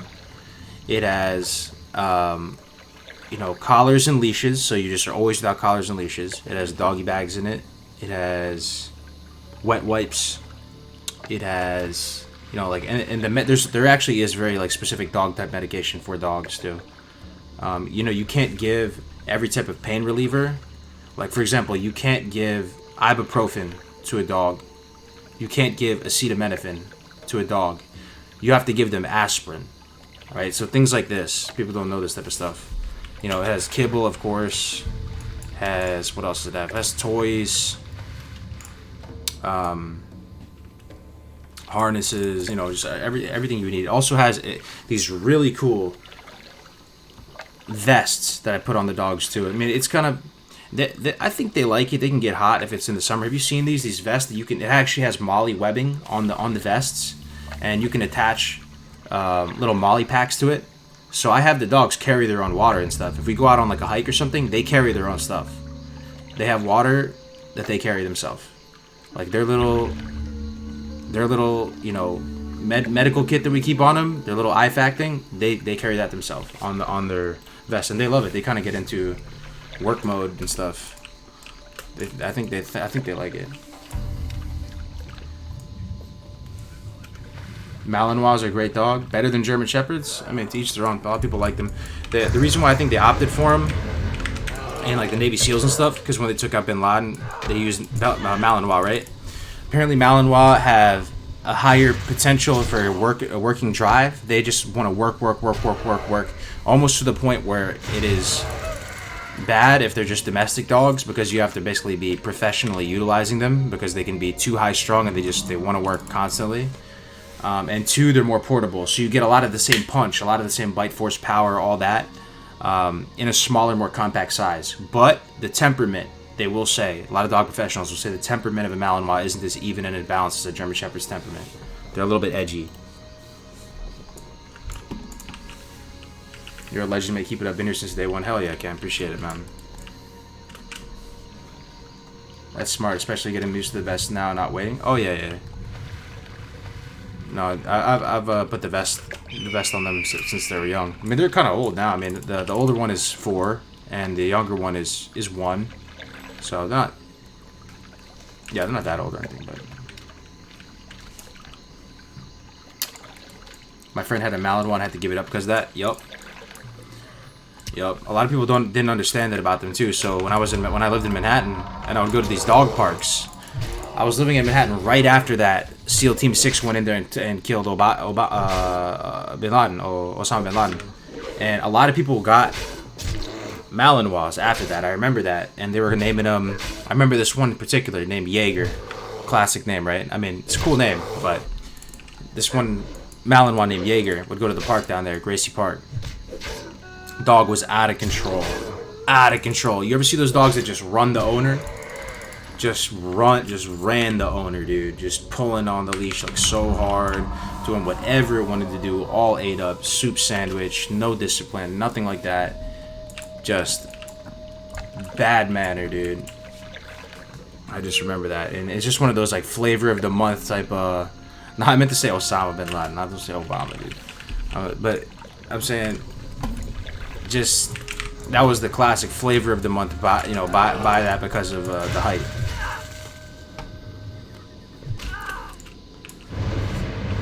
Having a German Shepherd is seriously like another member of the family. Oh, you're not wrong. Having a dog is like a member of the family.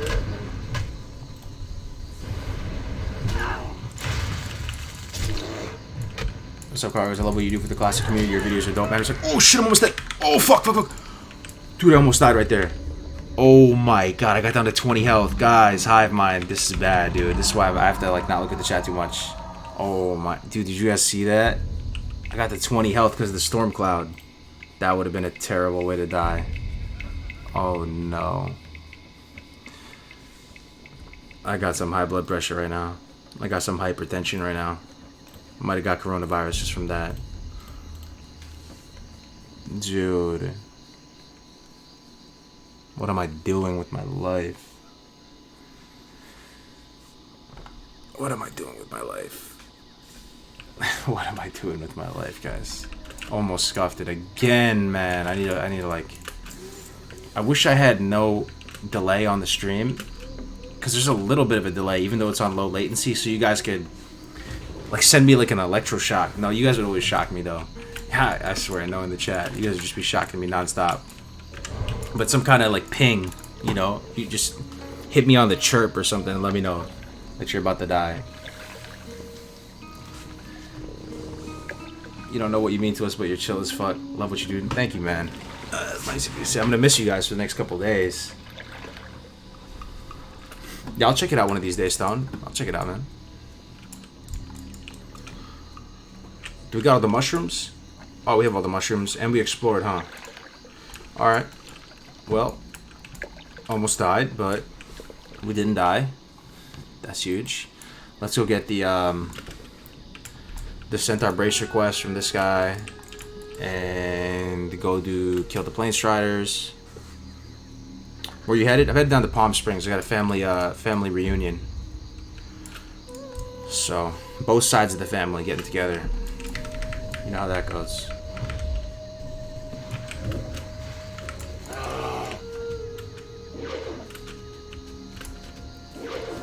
I'm talking about a lot of... I actually like talking about this stuff a lot, though. Survival stuff, dogs. Like, I love talking about this kind of stuff. The time just flies. We've been streaming for how long? Let's see. Well, only 2 hours, but... What do you think about WikiLeaks? I don't know too much about it. I mean, WikiLeaks... I heard of it. I heard about the founder and stuff, how they have lots of, they have crazy videos. I'm a Live Leak guy. I always watched Live Leak for many years. I haven't recently, though. Haven't recently kept up with Live Leak. I used to be really into Live Leak, though. That's a dark place, though, sort of. But, life is kind of dark, so... Did you stock up to stay at home? I wish I could, man, but the timing just didn't line up. We got to do this family reunion. It was planned out way in advance. So, got to do it. Brazilian police videos, so true, man. I know you're a Live Leaker. That's so true. That Brazil seems like the most terrifying place after watching all those Live Leak videos. Everything's an undercover cop getting robbed over there with on those videos. The CCTV Brazilian undercover cop shooting videos.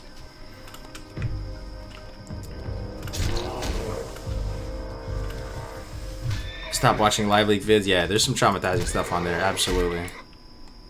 But it's the type of thing that, as a young lad, you kind of watch that stuff so that... active soul protection? Yeah, I love that guy. I mean, his stuff is kind of basic, though. But yeah. I watch that guy. He has the little Cobra logo and stuff. Cover your ass. Yeah, I know that guy. I mean, he's been around forever. Yeah, the thing is, you watch a lot of those videos when you're a young lad, when you're a young buck, because you want to prepare yourself a little bit more, just a little bit more for when it actually happens, when you see it in real life, you know?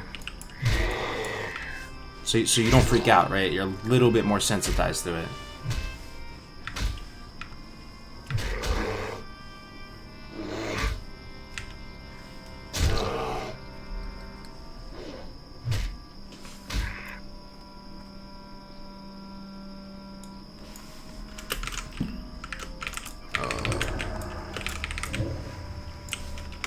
Hold up.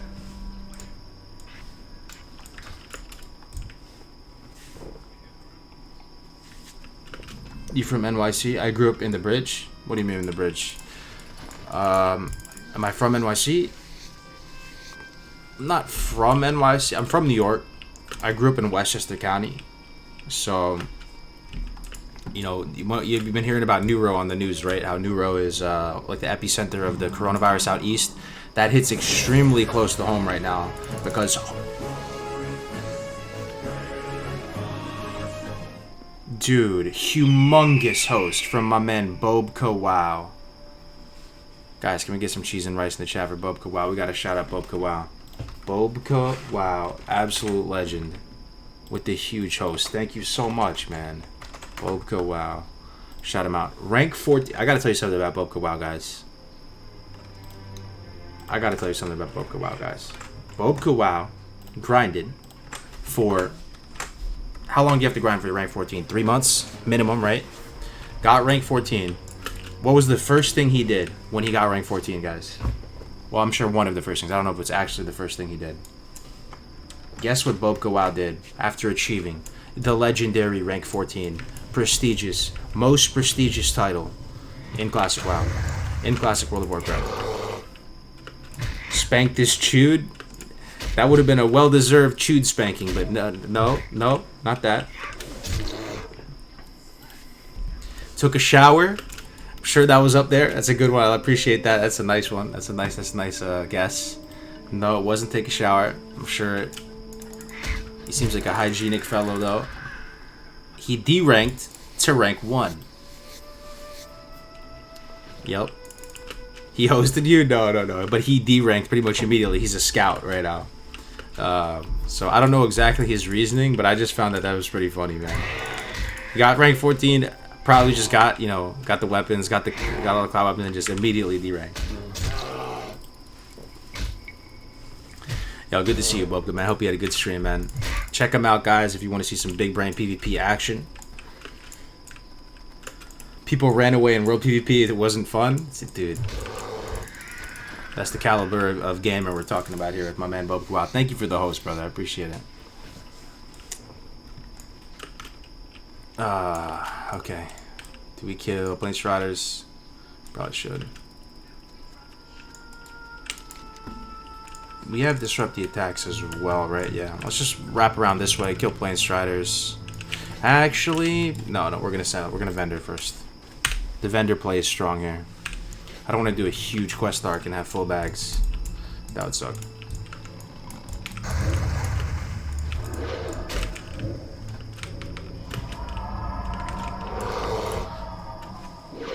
That's kind of funny. A scout with full PvP gear, right? Yeah, it is pretty funny. He has his reasons, I guess. Have a good leveling stream. I'm going to relax and watch the Baron levels. Hell yeah, man. I appreciate that. Yo, thank you so much for the host, man. You've been hosting me a lot, but I got to get you back one of these days, man. It just never really has lined up. But I really, really appreciate it, man. I remember every single time. Because I do think you expose my channel to a whole, like a different audience, I got to say. And hopefully I have a different audience, too, that can get involved with your channel, man. I appreciate it. Love the chill content. Thanks, man. I'm but a simple man. I like leveling through Classic WoW. I like chilling with my dogs. I like talking about life.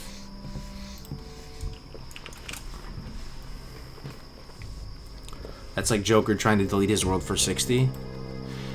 Didn't he, though? Didn't Joker actually delete? He did on private servers, at least. You like ube and puto? That's true. That's true. I like me some Filipino food. Filipino food's a sleeper. What do you need?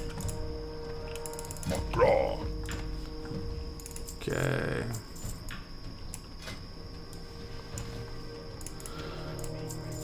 Let's fend her up, clean up the bags a little bit.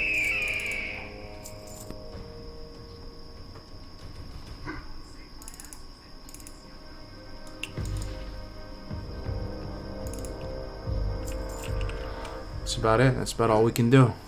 Be safe.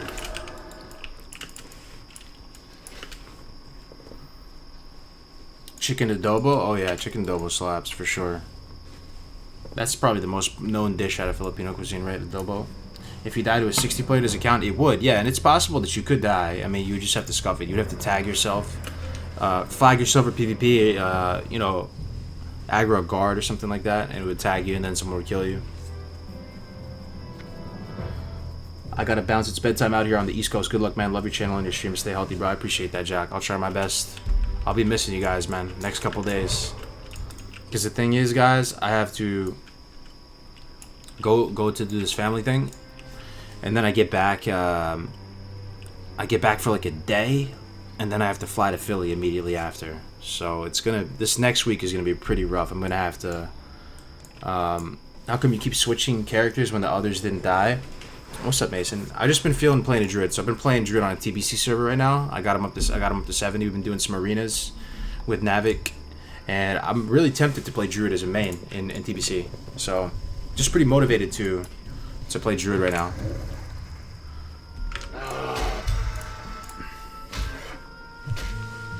Good to see you though, Mason. It's gonna be rough without any cargo streams. Yeah, I'll be missing you guys. I got a new laptop though. So there's a chance I might be able to stream. We'll see. Phil, you gonna meet up with Def Camp Melderon? That's the plan, Stan. Yeah, but they're gonna blame me if I give him coronavirus. When it could have been Melderon and give him coronavirus because he went to Atlanta recently. So they're probably gonna be looking at me like I'm The Walking Dead, going over there. What's your first real name? It's James. I don't really try to hide it or anything like that. First name's James.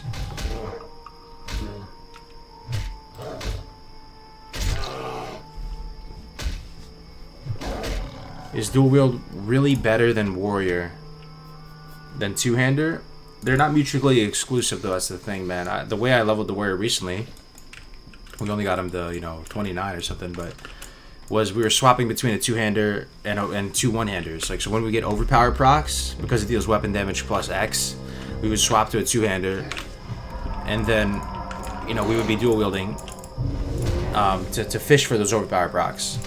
So I think it's one thing that we established is dual wielding isn't trash. A lot of people think dual wielding is trash. I was curious to get my hands on it myself. Dual wielding is not trash. You kind of just play it however you want.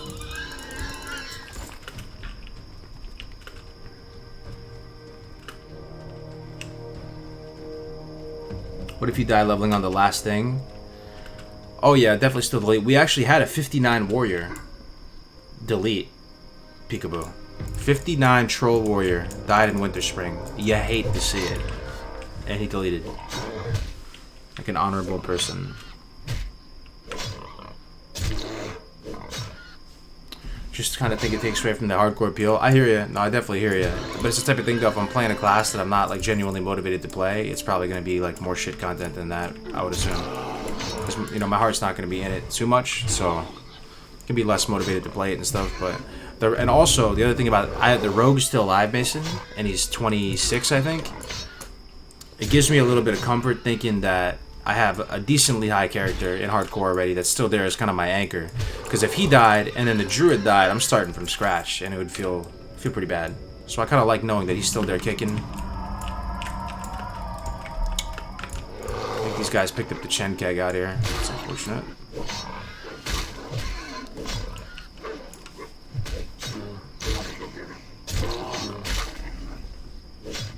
Hard to swap in time to two-hander. It's doable. We set up a really simple macro for it. We were able to do it every time. I think you have, what is the window on overpower, like 6 seconds or something? So as soon as it happens, you just hit the macro. And the first time you hit the macro, it'll swap to the two-hander. You wait 1.5 seconds, global cooldown, and then you still have, you know, 3 seconds or something to use it. So it's not bad.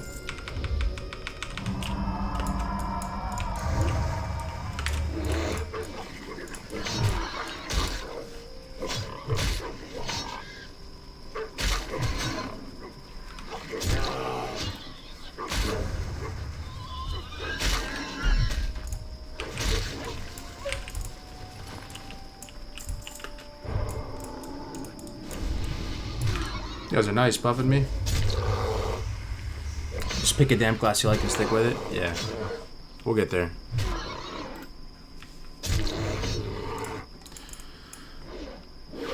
The late night streams are chill though. I don't know why they're different. They feel pretty good. Kind of just in a different mind state when you're streaming at night. How's everybody doing though in their own you know, lives? How's life going? Out of 10. How's IRL going for you guys right now? What 1 out of 10? Should I buy a fully BW geared feral DPS Druid for $650? You do you, boo boo. This buying and selling accounts has been around since the dawn of World of Warcraft. I'm just a simple private server boy, so I'm a private server pirate, so I'm in no position to tell you to or not to. That's good. 10 out of 10 says John Doe. Giuseppe, 7 out of 10. 7 out of 10 though, let's be honest, that's really good for adulting standards. Because life is really, like, when are you really 10 out of 10, you know? Like, when you're a little kid, maybe you're 10 out of 10. Toy Story just came out and you're watching Toy Story. You know, that's maybe 10 out of 10. Pokemon Red and Blue version come out, that's 10 out of 10. 7 out of 10 is pretty damn good.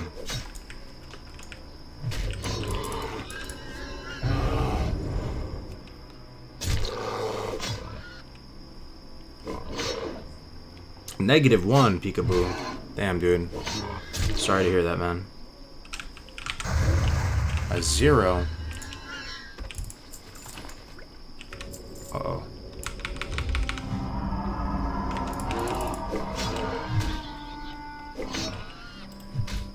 Life is scary with work cutting hours. 9 out of 10, though, because sometimes you just be happy. Yeah. I mean, chances are, if you're able to play WoW, you know, you have the internet, you're able to chill on stream right now. Probably some of you are just eating some delicious food right now. Having a nice coffee or a beer or something. Life's pretty good. Could be way worse.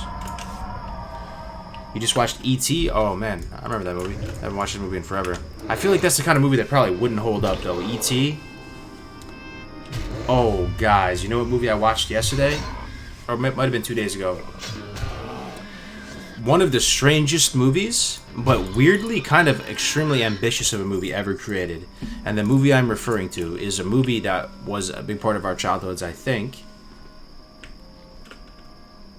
Let me try to ask it in a compelling way. What movie comes to mind when you think of a movie that combines real-life actors with cartoon characters in the same movie?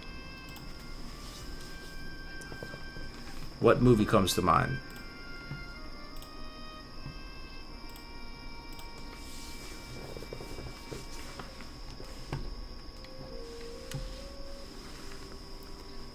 When does Crazy 5 Cups of Coffee hype cargo stream a discussion video? Those are great. Hey, those happen from time to time. Those are pretty cringe in hindsight. There you go. Actually, a lot of people got it. Look at that. It's Space Jam. So they added Space Jam to Netflix, guys. And I watched it. The movie, the dialogue is definitely not going to win any Oscar nominations. But it's weirdly kind of a super ambitious movie. I've never seen any other movie attempt to do what Space Jam attempted to do. They tried to fuse in real, like, AAA actors, like, and, you know, they even some of the crew from Jurassic Park, they weirdly have Michael Jordan in it, and they're fusing it together with cartoon characters like Roger Rabbit, Daffy Duck or whatever, Elmer Fudd, while still maintaining their Warner Brothers branding. You gotta watch it. It's a trip. It's the type of thing that might kill you. If you're on an acid trip and you watch Space Jam, you might actually die. Like, you would. The movie is extremely trippy, even to watch, even when you're totally sober. I'm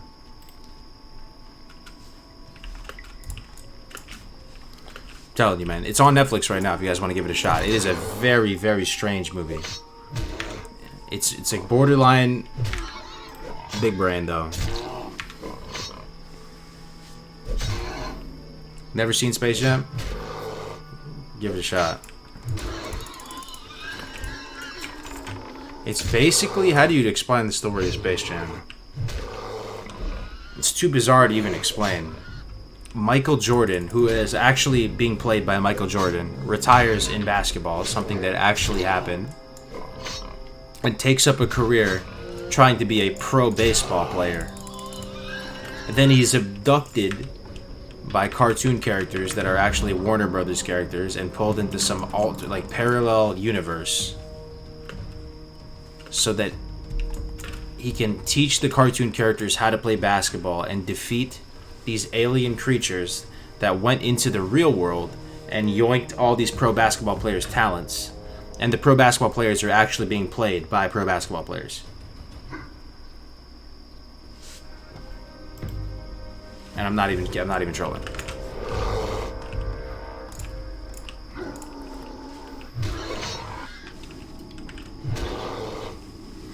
It's on Netflix right now if you guys want to watch it. Also, life is good. 8 out of 10 right now. Working on a resume. Full-time college student. Part-time university transitional student. WoW Classic is still fun. Guild is still together. Kicking back and chilling with the Heineken. That's what's up, man. You like Heineken, so. My wife's dad, so my father-in-law, loves Heinekens. I don't know if it's a Vietnamese thing, because my wife is half Vietnamese and half French. But it seems like Vietnamese people love Heineken. I don't know. What is there to love about Heineken? Heineken's fine, definitely serviceable, but I mean, not as good as like a Stella or something.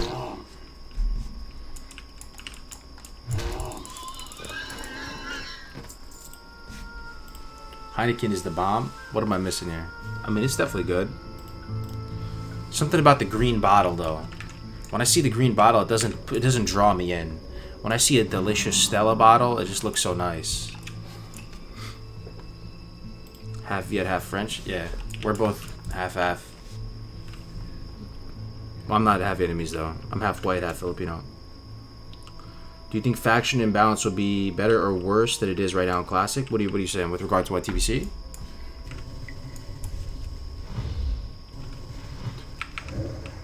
Oh, in TBC. People are saying that it's going to be worse. I don't know, though. I don't know. So, alright, let's talk about this. TBC racials. People say that the TBC Horde racials are better than the Alliance racials.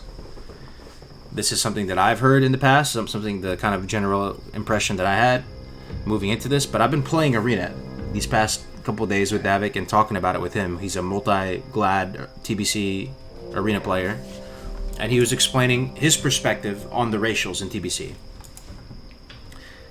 Guess what is the best race for Rogue in PvP in TBC?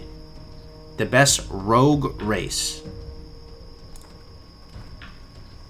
And Rogue is the most popular class in TBC.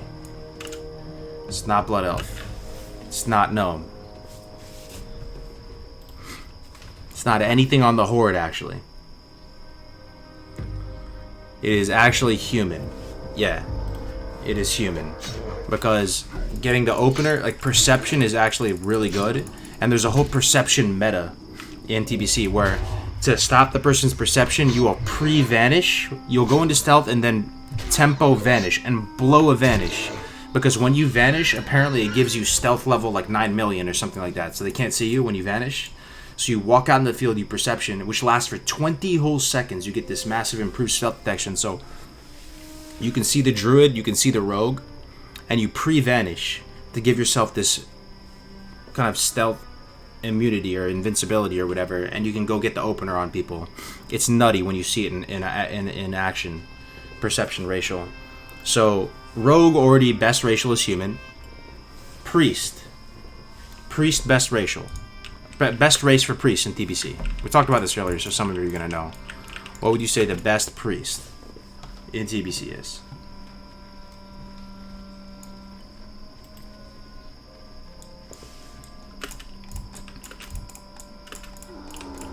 Yeah, I mean this one's a little bit split, but after thinking about it really thoroughly with Navik, it's pretty much Dwarf, dude. Dwarf is insane.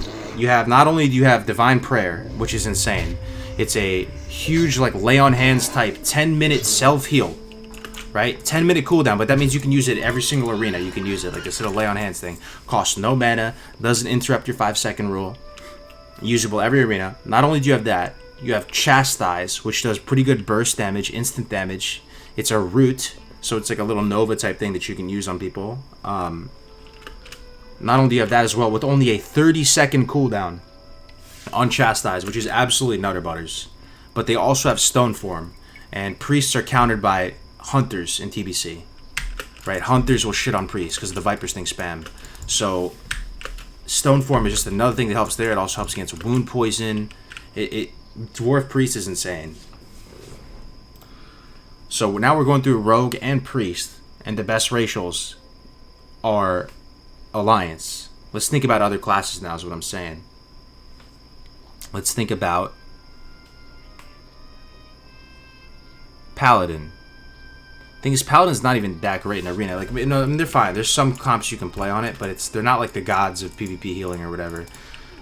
And you're not playing it. Apparently, you're not playing them at the super, super high, like Glad level. I mean, most of us will never play at that level. But with regard to Paladin, all right, the Blood Elf one is probably better. Yeah, right. Blood Elf is better for Paladin. Gift of the Naru apparently doesn't scale with spell, with healing or plus damage. You know, the 1% hit is kind of a meme. So Paladin is probably probably Horde. What else? Hunter. I mean, Hunter might be Alliance, man. Let's think. What's the best on Hunter? The best ratio for Hunter in Arena.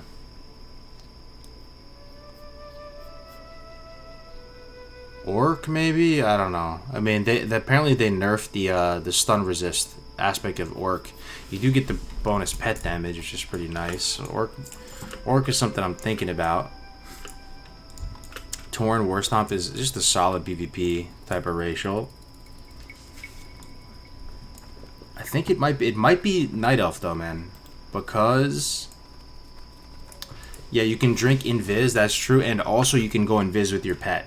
So that's another thing. You can get a pet that can go Invis, but I don't know if you use those pets that go Invis. So maybe that's a meme. Because it seems like when I was watching I was watching some VODs of top TBC hunters doing Arena, they're using the Scorpion or they're using this other thing that stacks poison, because it's all about keeping that Viper's thing up and trying to attrition them with Viper's thing. So I don't know, it's kind of up in the air. This is the point I'm getting to, guys. What is so good about the Horde racials that just make them, that they just outclass the Alliance? Because we're already talking about Priest and Rogue, pretty much some of the really, really powerful classes, especially Rogue. Rogue is like extremely powerful in okay, we're talking about Druid though. Druid with the War Stomp, I'm gonna go have to hand that big fat W to the Horde though. No War Stomp on Alliance feels horrendous. No War Stomp feels horrendous. So yeah, that's a and Druids are the S tier class in TBC Arena. So yeah, okay, that's we're getting there. We're understanding the thought process.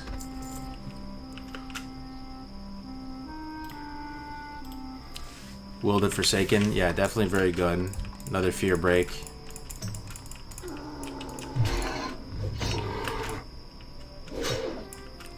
That is true.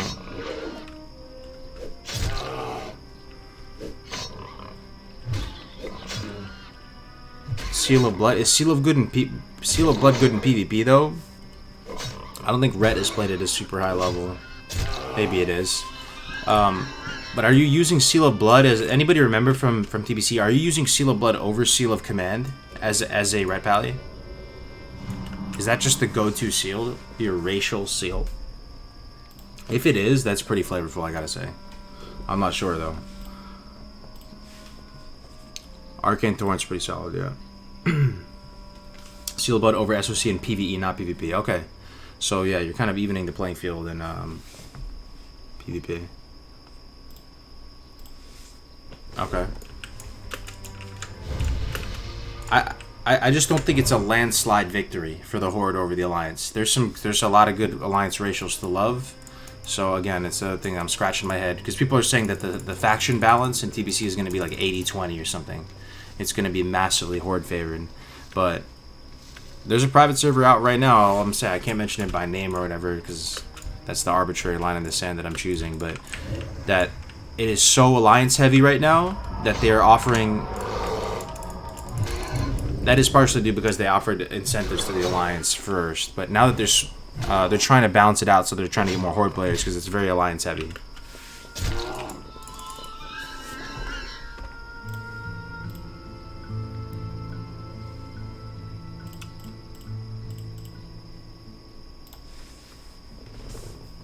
What is your bar add-on? The bar add-on is called Dominoes, my man.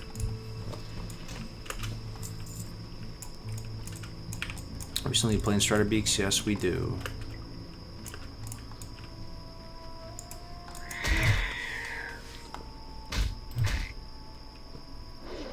Have they said if TBC is coming and when is that? They have not confirmed that TBC is coming, but it's pretty much confirmed they're gonna make it, man. I mean, does anybody, I'll ask again, I usually ask this in the stream, does anybody think they're not gonna make TBC? And what would be the reasoning? All signs point towards TBC, and the guiding light should probably be money when it comes to Activision Blizzard. The question you have to ask yourself is, will Activision Blizzard stand to gain lots of money by releasing TBC? The answer is a resounding yes. They will make lots of money from TBC. There will probably be more people playing TBC than there will be Classic. So if you can align the financial incentives, you can pretty much realize it's coming.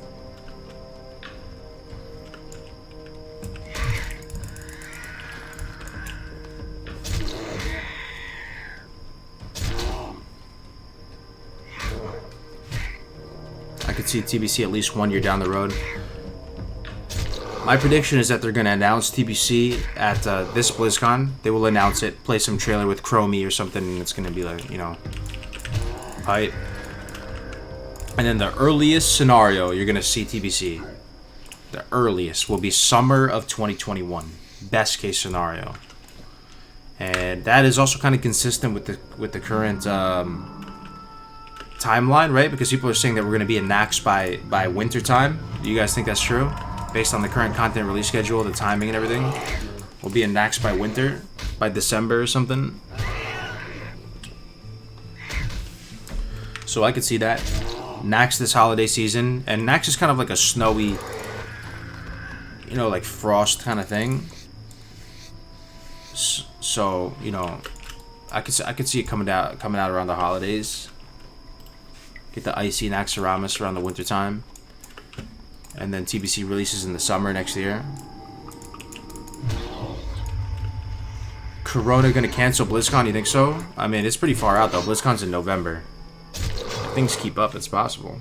BlizzCon's canceled? No. I don't think BlizzCon's canceled. He's just speculating.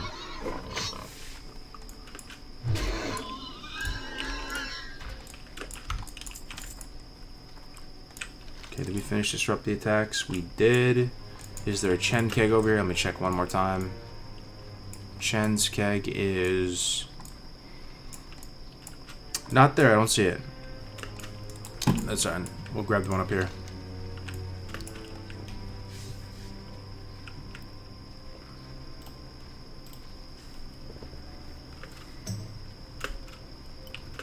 Yeah, it just makes sense from a business perspective. So I think it's definitely going to be coming.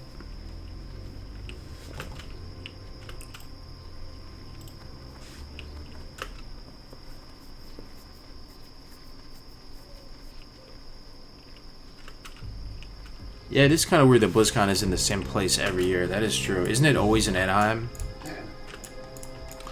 I remember being younger, wishing that they would do a BlizzCon out east. I don't know why that is. What do you think is better for hardcore? Feral Aggression or Thick-Eyed? Feral Aggression is... which one again? Is it this one? For hardcore... Don't worry, I'm putting it... I know I'm using a tissue. It's not coronavirus, I promise. I have seasonal allergies.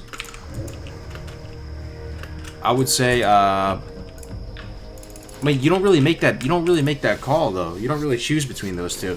Thinking about my past druids, when do you actually choose that? Because you go ferocity into brutal impact. No, I guess you do. You could get a couple points in it. Yeah, I'd probably go thick hide for HC over feral aggression. Yeah, you do. You right.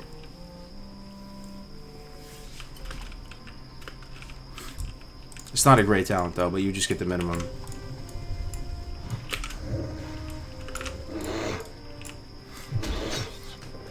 Yeah, you do. You're right. You going with the feral Druid? We're gonna go balance and then respec feral down the line, maybe in the 30s or something. If we survive that long, that is.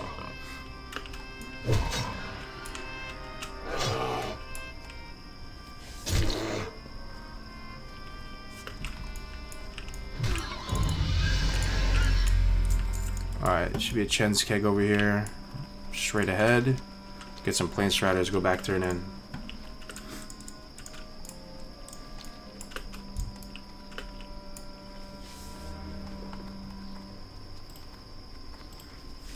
Stealth is pretty bad without the talents to improve it. You don't really use stealth too much though while leveling, but yeah, you're right.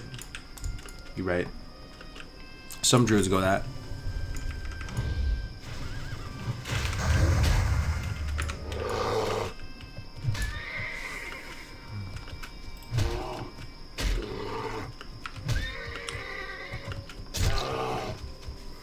I really like how Feral does DPS in Classic. Shame it isn't quite competitive with Warriors and Rogues. If you had an exceptional Feral Druid that went above and beyond, and you had a semi-hardcore raid of Warriors and Rogues, you could be top DPS.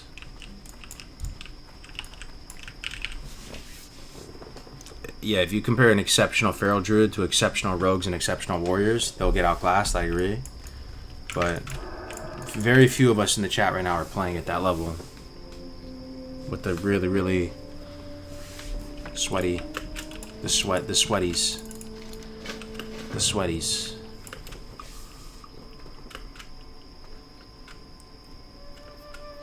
Prot Pally and BC is interesting. I think they visually look amazing. I gotta say, Prot Pally throwing that disc around, the little frisbee. Crusader Strike. Remember Crusader Strike?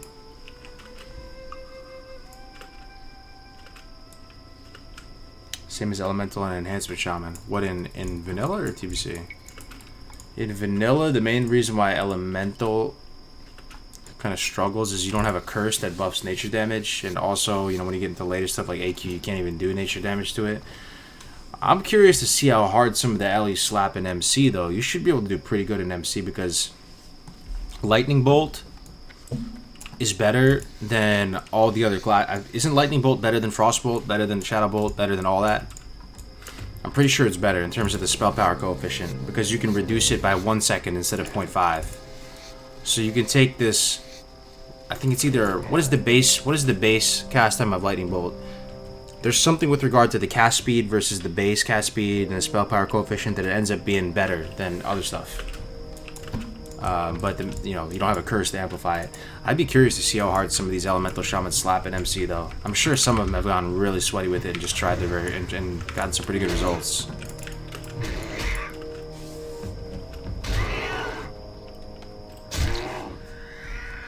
I'm about to look it up. Let me look it up because it's an interesting thing to talk about.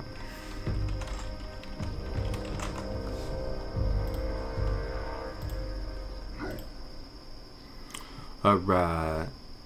Tools. Shaman. Calculator. So Ellie reduces the lightning bolt.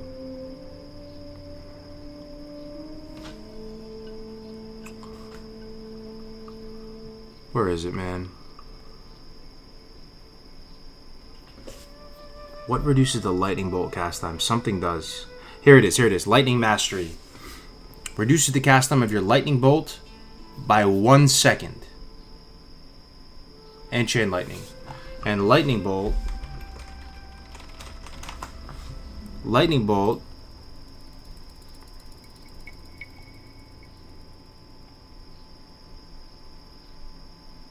has a 3-second base cast time. So you're taking something that's 3-second base cast time, which is 0.86% coefficient, right? So it's the same as Shadow Bolt. Correct? Isn't Shadow Bolt 3 second? Let me just confirm. Let me do my little homework here. Shadow Bolt's 3 seconds. It's not base 3.5. Shadow Bolt. Yup, 3 seconds. So you're taking something with base cast time 3 seconds. Lightning Bolt. Shadow Bolt, base 3 second. So it's the 0.86% spell power coefficient. And instead of reducing it by 0.5 seconds, which is what Shadow Bolt is, same thing with Frostbolt. I'm sure all the casters benefit from that in a sense. The Shaman talents reduce it by a whole second. So that's the only spell that does that. Out of the casters. It's kind of interesting.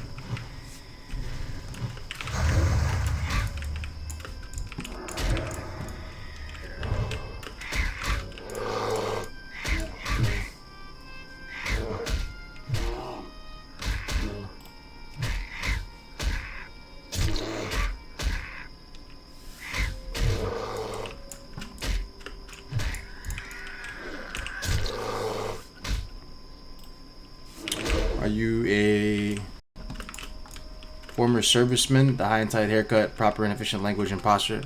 Yeah, I'm in the guard right now, my man. Oh shit, am I lagging? You guys hear me? Alright, I think we're saved.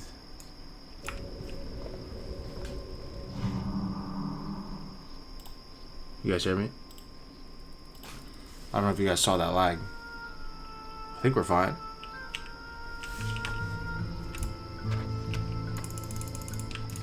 Hive mind? Team?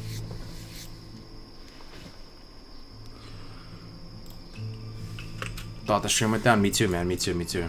Okay, I think we're fine. Yeah, man. I'm in the National Guard right now. Thank you for the nice comments, Frederick. Went down for a second? Okay.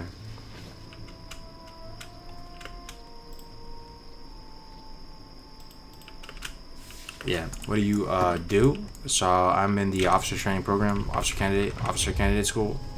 The state program for California. So I'm not like branched yet or anything like that. But I'm hoping to be going to quartermaster pretty much. Not trying to branch combat arms or anything like that. Just trying to do my time. What is your max level in hardcore? 35. 35 was our hunter. That was our personal best.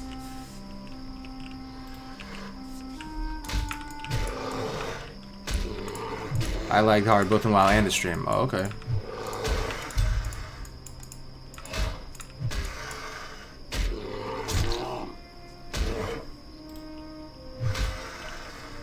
You're an officer in the Signal Corps. Oh, damn. That's crazy. You're in the Guard? Which state? Yeah, dude. All that stuff like Bullock and everything is still down the line. You're not worried people will farm you for the BWL attunement. What do you mean by that? Farm me for the BWL attunement? BWL attunement. BWL attunement, you just go kill that, you just do Ubers.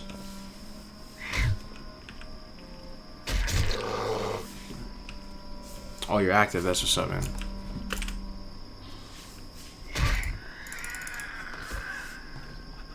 Oh, I got it, dude. I didn't put the pieces together. You said you want to be a quartermaster. Lamau, dude. This dude with the. Okay, all right. I'm a little slow. I'm tracking. I'm smelling what you're cooking now. That was a good one. That was a good one, dude. That was a good one. You're gonna be the guy selling the PvP train, dude. Yeah, exactly. I'm gonna be I'm be refilling the camelbacks, man. That's pretty funny. I like that. That was good. That was good.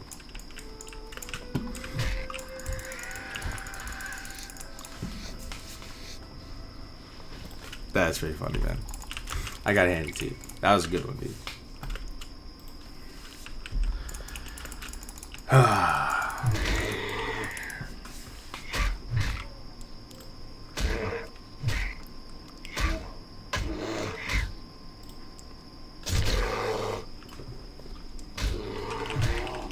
Yeah, I gotta be up in 4 hours and 15 minutes. What do you guys think? Should I go to sleep? All-nighter. I gotta drive though, man. That's the thing. I gotta drive. I want to chill with you guys as much as possible because I'm gonna miss you guys. I don't think I'm gonna be able to stream for the next couple days, and then I'm gonna be back for like 1 day. I'll try and stream as much as possible. Then I have to go to Philly. Kind of really unfortunate. I'm bringing my laptop though, so.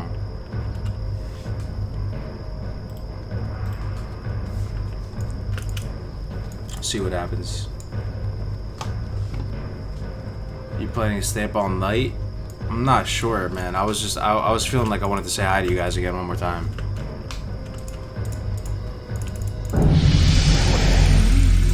Greetings. Go forth. Get some rest, man. Don't drive on no sleep. Yo, thank you for the 10 bucks, Seamus. I appreciate that, brother. Yeah, you're probably right, man. You're probably right. Gotta be able to, I mean, I'm taking shifts, though. I'm not gonna be driving the whole time. What brings you here? But I probably should get some sleep, guys. I'm still pretty happy with this. We were able to stream 3 hours one last time before having to take a little bit of a break here. But I'll be in the people's stream chats, like Def Camp and Grays. If any of those guys are streaming, I'll be in there, just chilling in there, living through their streams. No GMA this weekend? Maybe. The thing is, someone else might have to host it. Maybe on Def Camps. Maybe Def Camp could host it or something. So safe drive. Yo, thank you very much for the $10, Seamus, man, for all the support over the months now at this point. It was a pretty fun stream though. I like how we were talking about dogs and random stuff. The late night streams, a lot of fun. Aren't you afraid of the stream snipe? Nah, it's PvE server, bro. I'm chilling. Ah, we are in the inn. This is where I will say farewell to you guys, and we'll see what happens. Hopefully I can stream. If not, I'll see you as soon as possible. Thanks for everything you guys do for me, keeping a roof over my head. I appreciate you. I'm gonna host my man Jamin. He's doing the hardcore challenge right now. Big homie, big friend of the channel. He's doing hardcore as well. He's way further along than me. He's in his 30s right now. Navik. Oh, Navik is a big brain, close friend of mine, man. I've known him for a ton of, you know, he has a Twitch and YouTube, but he doesn't. He's more of a video guy, not a streamer. But yeah, he's out there. He was the GM in our guild and everything like that. Anyway, guys, I'm gonna host Jamin right now. Say hi to him for me. I'd appreciate it if you could just say hello real quick before you head out, and I'll see you guys real soon. Okay? Take care, everyone. Don't get coronavirus. Peace out.